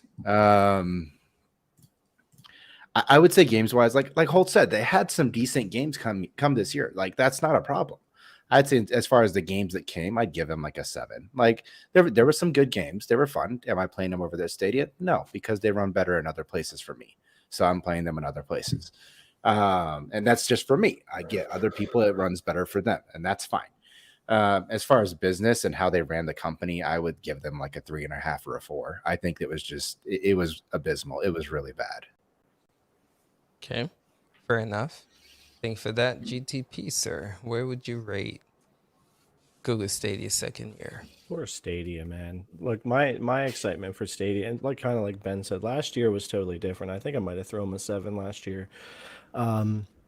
Look, I don't care if it's your like second year or whatever. The time to strike on cloud is now. Every company's doing it. Everybody's making upgrades. They're adding content. They're figuring out the direction they want to go.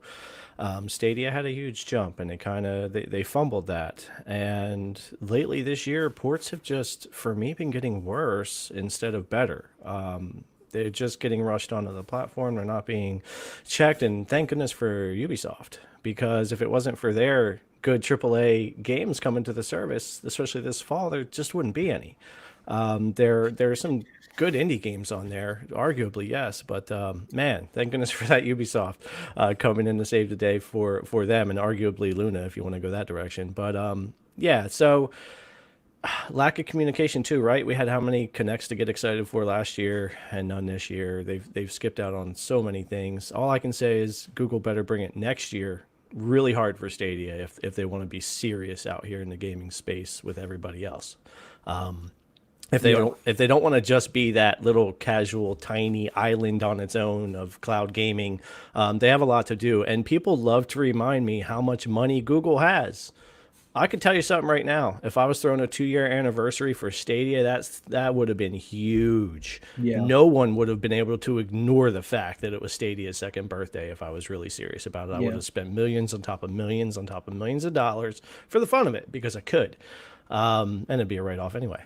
But they could have had a huge party. It would have been great. To me, they really just didn't do anything, and it's what I expected for this year, because they really haven't done anything since the closing of SGE other than bring previously contracted games, which in my opinion, like I said, have really just been getting worse. So I'm going to throw them a 5 optimistically, just because they did have some really good ports this year.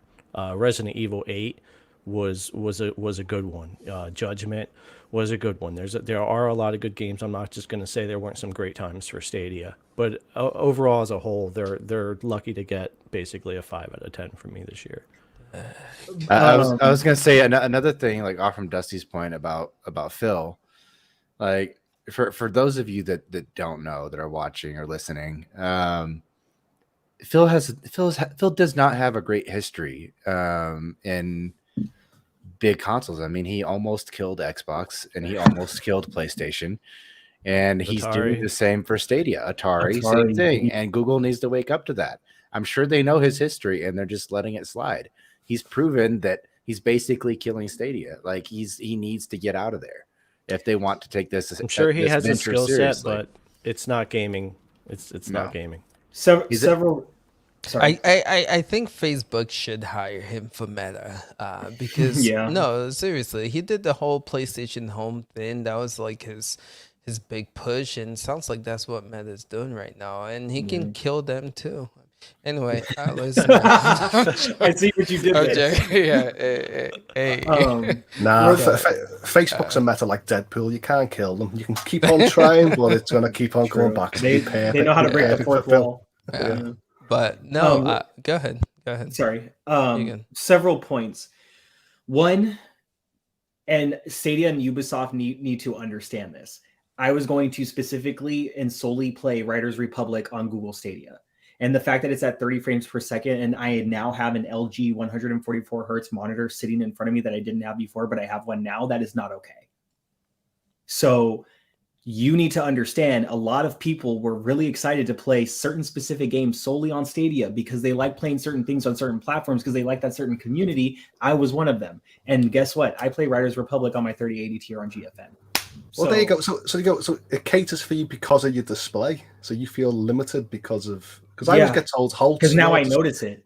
Yeah, you're expecting too much because of your display, but I'm feeling like, well, it's not that I'm expecting too much. It's that now I see it and I hate 30 seconds. It hurts my eyes. Well, it's how well you can play as well. I don't know how many Stadia players I've talked to trying to play Riders Republic, and they're like, dude, why can I not play this game?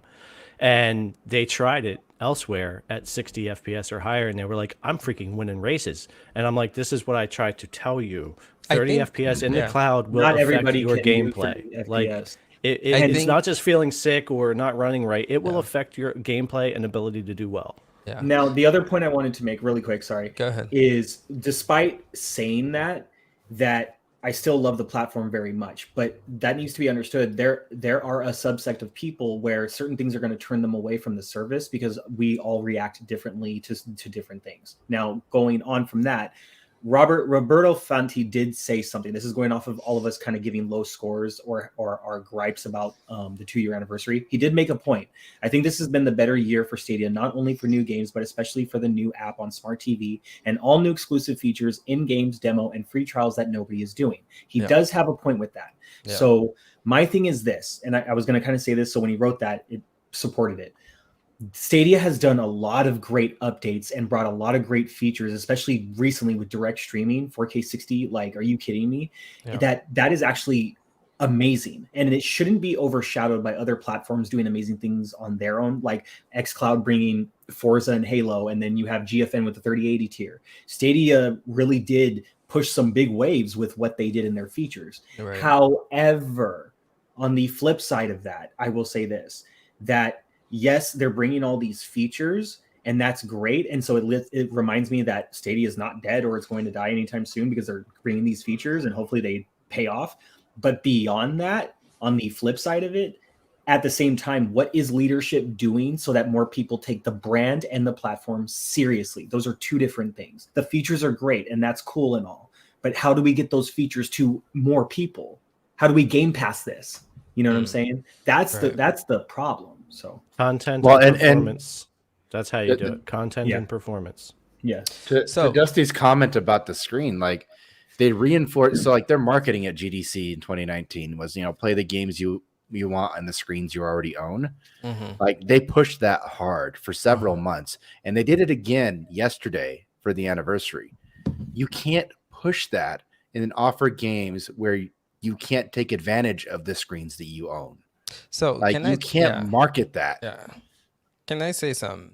Yes, please. So I was thinking about this question, before I asked it to you guys, and like originals, like, man, this has been like a crap year for Google Stadia, and realistically, it hasn't been its best year. But I then started asking my question, right, as to like new tech, right? I follow tech. I follow when new tech launched. Mobile gaming was such a big thing, right? People gave mobile gaming crap, right? They were like, "Oh, you're not a hardcore gamer if you're gonna be a mobile gamer." But I mean, you look at where mobile gaming is now, and man, it has a huge pie of the gaming market. cloud gaming is still in its infant stage. And like you guys hear me on here talking about Amazon Luna, like pick the crap up, right? A year and still like one game a week type situation, like drives me crazy. But I had to like pull back and look at, just the future of cloud gaming as a whole. And we have a long way to go, man. Like we have a really long way to go. And so my thing, like I was trying to make sense, why the hell is Luna just like not pushing, right? Why like why isn't Stadia like getting the games that we're all here asking them to get? And the thing is, maybe they see it that way too. Maybe they see it as like this is going to be a long road, right? We might not get it year one, we might not get it year two, but we can get it year 4, 5, 6, 7, 8, 9, 10, right? Cloud gaming is going to be here for quite some time. And I think these companies are just, they don't see the rush like we do. We want it now, right? Because we cover this stuff and we're gamers and we're excited. But from a business perspective, maybe they're like, you know what? Again, they're not losing that much money because they're not being as aggressive with like shelling out cash to get these games like they used to do. So now they have like a shell of a platform that they can work on, create on. And so to them, they're like, all right, like we might not be investing as much, but we can build on this, the foundation that we do have, right? So maybe that's what Google Stadia is currently, and maybe that's what they're doing. They're not rushing. Can I add to that? Because I like your point. Yeah, go ahead. Comparing the Stadia Luna situation and the infancy of cloud and the slow burns out there and that type of thing. And I know a lot of companies are targeting 2023 as the time to really be on top of the game when it comes to cloud, right? So we're revving up. Here's the key difference, though, that I've kind of gotten on before when it comes to like Stadia and Luna and why they get treated differently. If Stadia would have taken the Luna approach with the slow rollout, slow burn beta situation, it would have been accepted into the gaming community in a different way than it has been now. Luna hasn't come out of the gate and stumbled and left sour taste in people's mouth already, so it doesn't have that problem. There's no perspective issue with Luna because it's just starting, and we know it's gaining its momentum. We don't know what the ultimate plan is, but it is not a full-fledged product that came out and said, here we are, and then people judged it. Stadia is a full-fledged product that came out in 2019 and has been around for 2 years, not as a beta, but as a full-fledged product that was marketed to take over your console.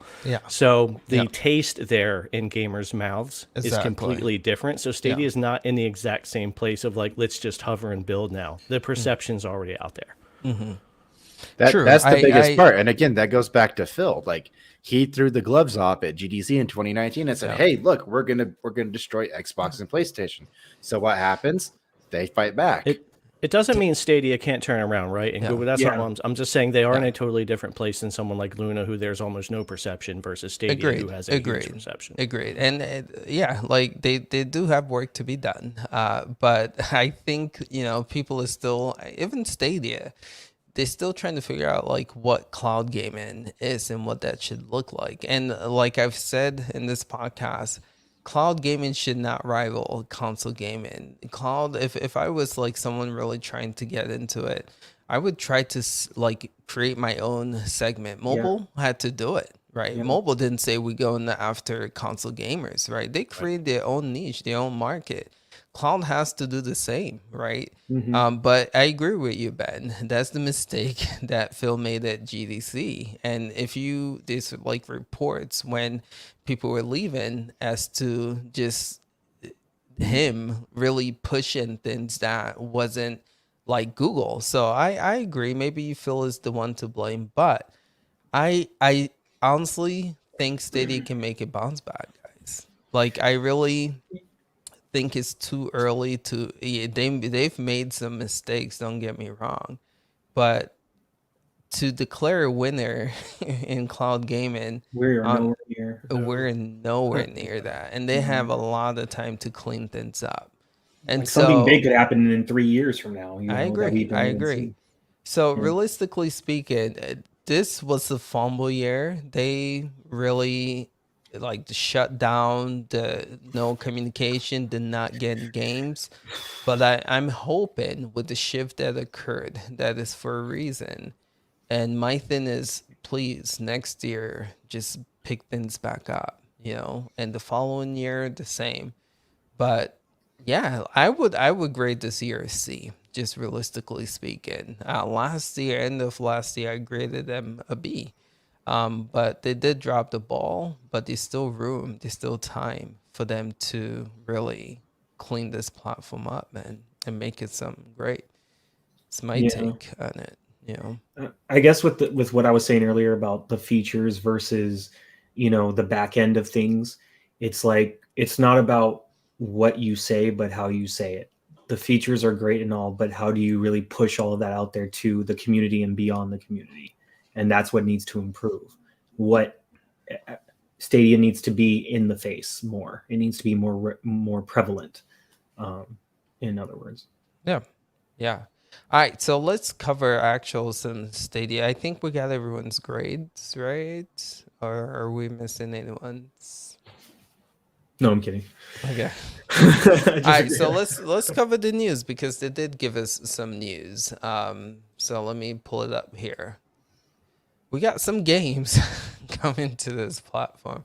And again, like stuff like this is where you see, right, this platform is not dead. It's still trying to make some moves. Again, like we stated, Phil probably needs to go. Management needs to step the game up. But just 2 games coming. People might say the first is probably not the best game in the world based on reviews, but 9 to 5 is a game coming to this platform December 8th. And this is another blog post that we got this week, right? And then Hunting Simulator 2 is another game coming to this platform. Just want to open that up to you guys. What are your thoughts about those 2 games coming? Why the grade is low? It's not enough. It's not I don't have enough. any thoughts on those games. Like, I mean, that's you kill a bear in zero Hunting Simulator interest 2. whatsoever. Say that again, Ben. Sorry. I said I have no thoughts on those games because I have zero interest in them whatsoever. Like, they're not negative or bad. They just appeal to me not at all. Okay. Fair enough. Anyone else? 9 to 5 slightly makes my eyebrow twitch in intrigue. I don't know too much about it. I just know that it's 3 versus 3 versus 3. And it's like, it has like strategy, I guess, to it. Right. But I mean, it looks like it could be fun. I mean, I did play X Defiant and had a blast with that, despite everybody else wanting to, jump the bandwagon and talk crap. But I'm not talking really about anyone in the cloud community. That was mainly in like YouTube comments. But yeah, I don't know. It looks interesting to me. I might check it out. I'm not sure. But Hunting Simulator 2, I mean, they let you kill a bear. That doesn't. You're not feeling it. Hell no. Like, might as well let you kill your dog. Like, oh man. I'm not. I mean, for people, not a hunter. No, now my thing is this: like, hunting is fine. I just wouldn't hunt a bear. Okay. Yeah. I have friends who I get it, but I have friends who would, dream to get one. Now, deer simulator, I'll hunt that. That's fine.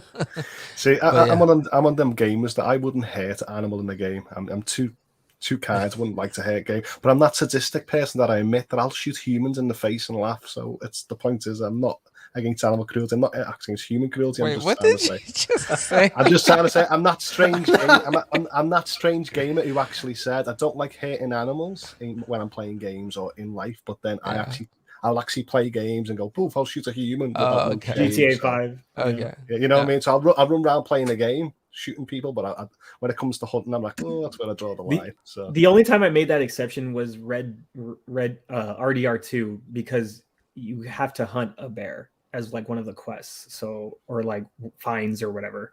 So I mean, that's a little bit different, and given the time period, that's a little bit different. But you just give me a hunting simulator where I can just free reign do certain things. Like, I don't know. I'm not boycotting the game. It's just that's kind of one of the things that turned me off about it. There's certain things I don't like GTA 5 is not real depiction. It's been that way for so long. Yeah. So I'm the same. I wouldn't kill an animal in Assassin's Creed, but I'll happily run to the shop to get the skins and actually upgrade my armor. Yeah, same. Same. It's just, I don't know. It's fun. It's weird. It's a weird. There is a massive hunting group, lots of people that love to hunt. I lived. I'm not against it. After 7 years, people love games like this. It's not. Yeah. It's not a PC gamer's game, and it's not a console gamer's game, but it's a hunter's game. This is what brings them into gaming, and if it brings more people into gaming, then what's wrong with it? I do think it's funny, however, that next week's free Epic game is a hunting game, which comes out on Thanksgiving. So I'm probably going to download it just so I can shoot a turkey, since I won't be eating turkey for Thanksgiving. I mean. Yeah, if this were another week, it's one thing.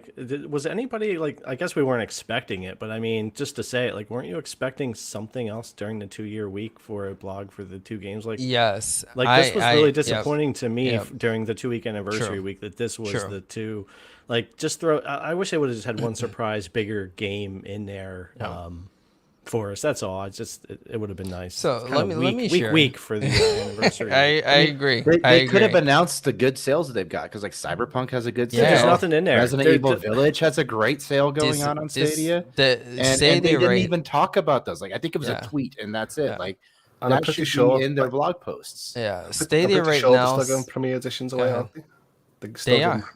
They're on the sale price after so much, you're getting it on as well. If you spend at least $29.99, you get a free. I just feel like if they could have at least brought all that news into one 2-year anniversary blog post to try to help bolster it a little bit, if that's the only two games, it would have helped. Spreading it out from tweets and 2 blogs and this and that really made it feel even more lackluster than it already was. So, can we just say shout outs to Stadia and whatever the heck they're doing with the community? I'm just seeing this. I didn't even see this, but celebrating 2 years in the cloud, Stadia found the spotlight. I did think that was nice. Yeah, I saw that. I thought this was nice, but the first thing I saw a lot of people tweeting about, every single community member I know in cloud anyway that streams, none of them were on here. I know none of these people. Never heard of any of these people, and I've been covering Stadia for 2 years. Petter's in our chat. I don't know anybody on here. Petter maybe. This is just no. For the people that I follow and watch constantly the past 2 years, I saw this and I was like, huh, that's interesting. Well, other people do play Stadia. That's cool. That's weird. You're right. It is kind of, but we no. I also heard some interesting comments that there wasn't enough diversity in here, but I'm like, I don't even look at things like that. Gosh. That's hilarious to me. But I'm like, all right, Google. That was a funny comment I saw earlier. It's crazy. People blind. But no, not just. I know. I'm just saying. And then on Twitter, people were picking this apart. On Twitter, they had the we as Stadians thing going, and what did they say? Our community's stronger. What? And they did a tweet where they were talking about all the gamers they have or whatever it was, but there was no number. It was I forget what they put there. It was no number. It was tell us how many gamers and. It said more Stadians than we can count. Than we can count. That's what it is. I was when they said that, my first reaction was, so you don't know how to count. Oh, stop. Well, we know Google doesn't like to give numbers like other companies do, but that also just doesn't help. They could have said, it's also a mentality when people say oh, if Game Pass had, let's just throw a number of 40 million subs, right? Well, then you want to sub more. People, there's a mentality of wanting to join the more popular services. Yeah. So when you don't give numbers, it can hurt you, or it can do the opposite. Keeping up with the Joneses. That's exactly what it is. Stadia could have easily said, without revealing a number, thousands of Stadians active every day, tens of thousands, millions. We don't know. But they could have said something non-specific like that would have still been encouraging, instead of saying more Stadians than we can count, which just kind of looks bad. So this, people why are the media or other, content creator who don't follow cloud bash Stadia. And you see, I believe it's 9 to 5 Google. And for people to sit here and say,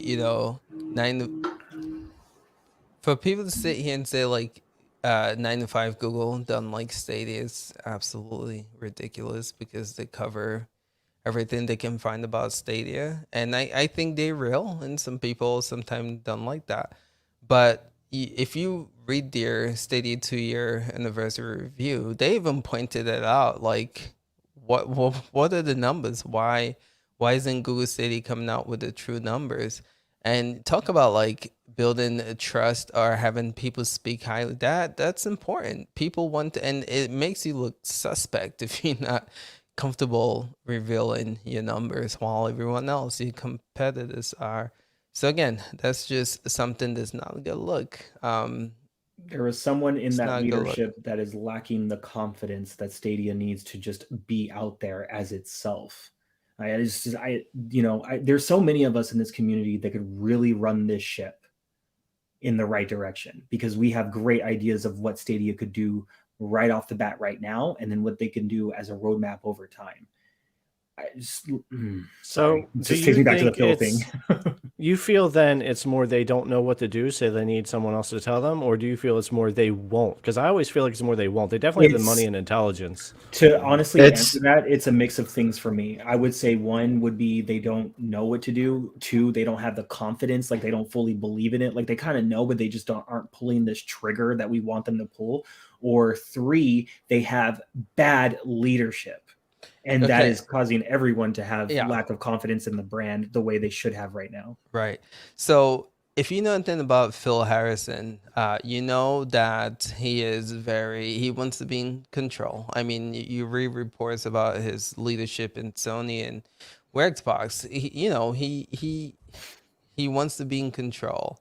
And he has a direction vision, and with the leaked articles, with what happened with the closure, you see people kind of not being okay with his decision making, and he still went with it anyway. So I think it goes back to falling on leadership probably. Like, people might have ideas, but the ideas being listened to, and it's Phil or whoever who's Phil has to report to. Is he like hearing that and taking it seriously?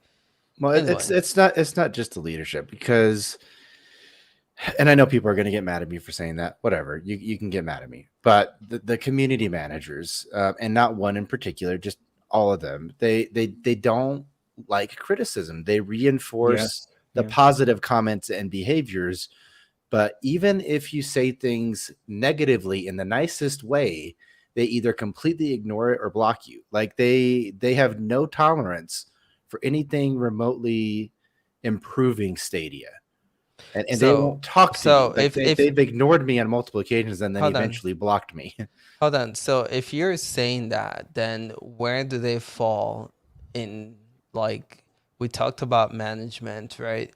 Where do they fall? So they're the gatekeepers. Okay. They let management and upper people know what's going on in the community, and they're not doing that. But if they trying to take it to whoever, Phil or whoever, and they're not listening, right? Is that, I mean, it could be it's not all on them, blowing steam up his ass. Huh?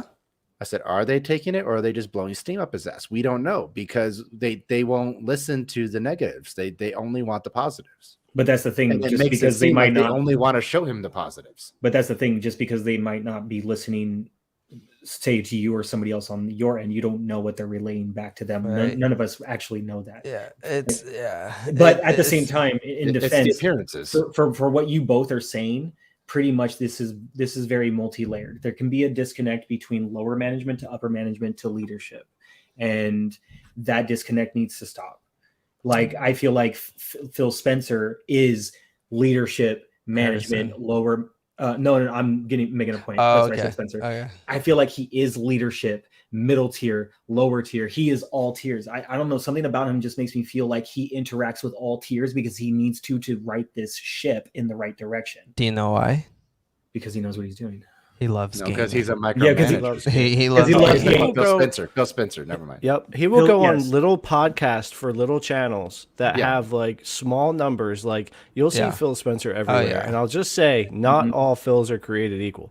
And Okay. I mean, you look at the 20th anniversary. He starts off by saying, "This is my gamer ID." Like, who does that? Like, you literally He can still add. holds some of his meetings on Xbox chat. Yeah, like you in literally party, can like, add the dude to your friend, like your Xbox. Like, Yes. who does that? And that's the thing. you And know? that's the thing with Phil Harrison that like I really hated was like, look, if you're gonna come out the gate saying some wild stuff, okay, at least you went overboard rather than not doing enough. Now well, what he's you in need an to do interview is saying he didn't even play the games on stage. He didn't even try the Yeah, games when they were he coming did. out. Like, well, Anyway, let's just not saying, I'm just saying, let's he not said- beat him, Phil. I was I don't want gonna to say beat him also up, but I'm one- just saying. but He all did I'm say he saying- didn't game. one last thing. Well, to finish my point real quick, Okay, go ahead. is like the problem is that yes, he jumped out the gate saying that, but what he didn't do was even if he needed to retract, he needs to keep. I don't want to say this, but he needs to keep that same energy. You know, like he should still be loud and proud about whatever it is then, about whatever it's supposed to be. Like keep that up, and you're not doing that. You know, that's. Yeah. His silence gonna is say- concerning, but Ace, go Ace, ahead. let me Ben. ask you one question. Yeah, yeah. If Jerry's you weren't perspective. passionate about creating content, would you be doing it?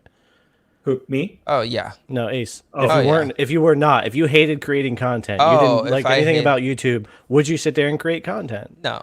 Phil Because- Harrison doesn't like it. He's not a gamer. He never has been, but he keeps working for all these companies, so he's not passionate about it. Therefore, he's never going to be that kind So- of leader. So here's the difference. You between have two to love Phils. what you're doing. Based off from Jerry's comment of no two Phils are alike. Phil Harrison went to CEO school. Like he went to run businesses. That's what he wanted to do. Phil Spencer, on the other hand, was an intern at Microsoft. He started there from the ground up. Like he was a gamer at heart. And when he heard they had a gaming division and he was an intern, he's like, I want to get on here. I don't care if they don't pay me. And now he's in charge. Like he worked his Yeah. way up from the bottom. Yeah. He's had a passion from the start. And it's very obvious, the two mentalities, because it followed them their whole lives. Yeah. Good point. All right, let's move on. And again, good conversation for sure. But I did want to shed some love to the quiet one, Amazon Luna. As you guys know, one game released for this platform. Again, I'm learning to be patient with this platform. Mortal Shell, exactly. Mortal Shell released on Amazon. It's tough, man. It's tough. Again, it's a long road ahead. That's what I'm telling myself, right? This is a 10, 20 year journey, not 2 to 5. Anyway, Mortal Shell released for this platform. I honestly speaking, if it wasn't because of this podcast, I stopped checking Luna. I stopped playing Luna. Like Luna does not get touched here, and that doesn't sound right. But anyway, I don't play Luna at all. Sorry. But anyone else, Mortal Shell coming to Luna? Have you guys played it? What are your thoughts? We got to wrap it up quickly, so I'm just gonna open it up. The only thing I'll say about Luna, same thing I said last time. They're in chill mode. They're not doing anything. Yep. You'll see a game here and there for the next month or two, getting into next year before you start to see maybe a ramp up in 2022 sometime. Yep. They're in chill mode. They're getting ready, working on things that we ain't hearing about for a while. Yeah. Okay. There we go. Anyone else? Luna. Yeah, I would agree with that. I mean, the fact that we still don't have New World, and I get it because New World, the game itself, needs controller support or other aspects. I haven't played in a minute, so I don't know what the updates have been. But just the fact that we still don't have New World on Luna and how slow they have been. The difference between Luna and Stadia is Stadia had somebody that jumped the gate prematurely. Luna came out of the gate saying this is going to, well, not really saying it, but acting as if this is going to be slow and that's how we're going to treat it. But at this point right now, it's very slow. It's so bad. To the point where like I used to use Luna because even though I wasn't using the Luna subscription, I just like seeing what games were being added because it made it exciting. So I was like, oh, I'll play this game here today, on Luna and have fun with it. But now it's like I can't really remember the last time I touched Luna. Yeah. And they really, I think it's stay in beta, that's fine, but I think it's time to start doing some big stuff. And for all we know, they could have big things planned. They just need that time before they can actually really say anything. Like this whole time, they could be working on a port for New World, and we have no idea. But it's such a big project that they really got to keep it close to the nose. But just like the other platforms right now, you need to have somebody on your team that speaks to the community to at least say something. Yeah, their social media does talk, but they still feel just very quiet. Yeah, so, very quiet. They're allowed to go as slow as they want because they've got that special beta badge that gives them protection. They can take all the time in the world. Beta. Man. So anyway, of course, to me, I'm like, who are they? Who's Luna? In the UK. I'm just sure that ship sailed months ago, and it's not a bad service though. But I mean, but you know what? Does that come back to bite them? In the long. So let's say they're ready, getting out of beta. Like, would people even care? Because honestly speaking, I cover it, and if I'm just like not interested in Luna. And I'm passionate about, like, what would the average consumer think when they're ready to be like, oh, we heard about Luna. Does this even, Prime membership? I might only jump in if it's ever tied to Prime or a Black Friday sale where they give a cheap 4K stick free for 3 months. And maybe they know that. Maybe they know that. That's why they just like, we'll do whatever we want our own time. They need to prime that. They really need to prime that. That can make, I'm not going to say it's going to make a huge difference, but go ahead. The way you see all these companies battling it out for TV and movie content, from Amazon to everybody, I think you'll see a similar thing in the next few years with cloud, where they're all just doing that same battle. Everybody will have their customer base, especially Amazon. Even if it doesn't, I think me and you probably won't play a lot of Luna, depending on what they do. But they'll have their customer base, and they'll get there. Good point. Good. All right, let's wrap this up, man. Good show. Thank you guys for being a part of it. We definitely went over time. Thank you, Xbox Cloud Gaming. 1 hour and 10 minutes, man. Crazy. Hey, we started like 6 minutes late. We're good. That's true. Gotta give the people their time. Yeah. There's a True. But no, this was fun. Again, appreciate you guys watching. But just want to give the members a chance to plug the channel. Let you guys know what they do, where you can find them. To get started, Ben, what do you do, sir? Where can people find you? They can find me on Twitch under Cloud Trippin Entertainment. On there, you have my links to Twitch and TikTok, where I post other stuff that I do regards to gaming and just random clips of me doing stupid crap. But check it out. It's fun. Cool. Good to have you in here, sir. GTP, sir, what do you do? Where can people find you? I keep thinking I'm going to see beard grooming commercial, like videos for Ben on his channel, but not yet. I've thought about it. I can't grow one anyway, so it ain't going to help me.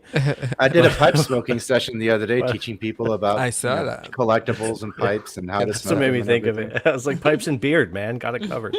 But guys, Cloud Console, PC, Game Tech Planet on Twitter, Facebook, YouTube, and go find me. Everything I can cover there. Good stuff. Good to have you on here.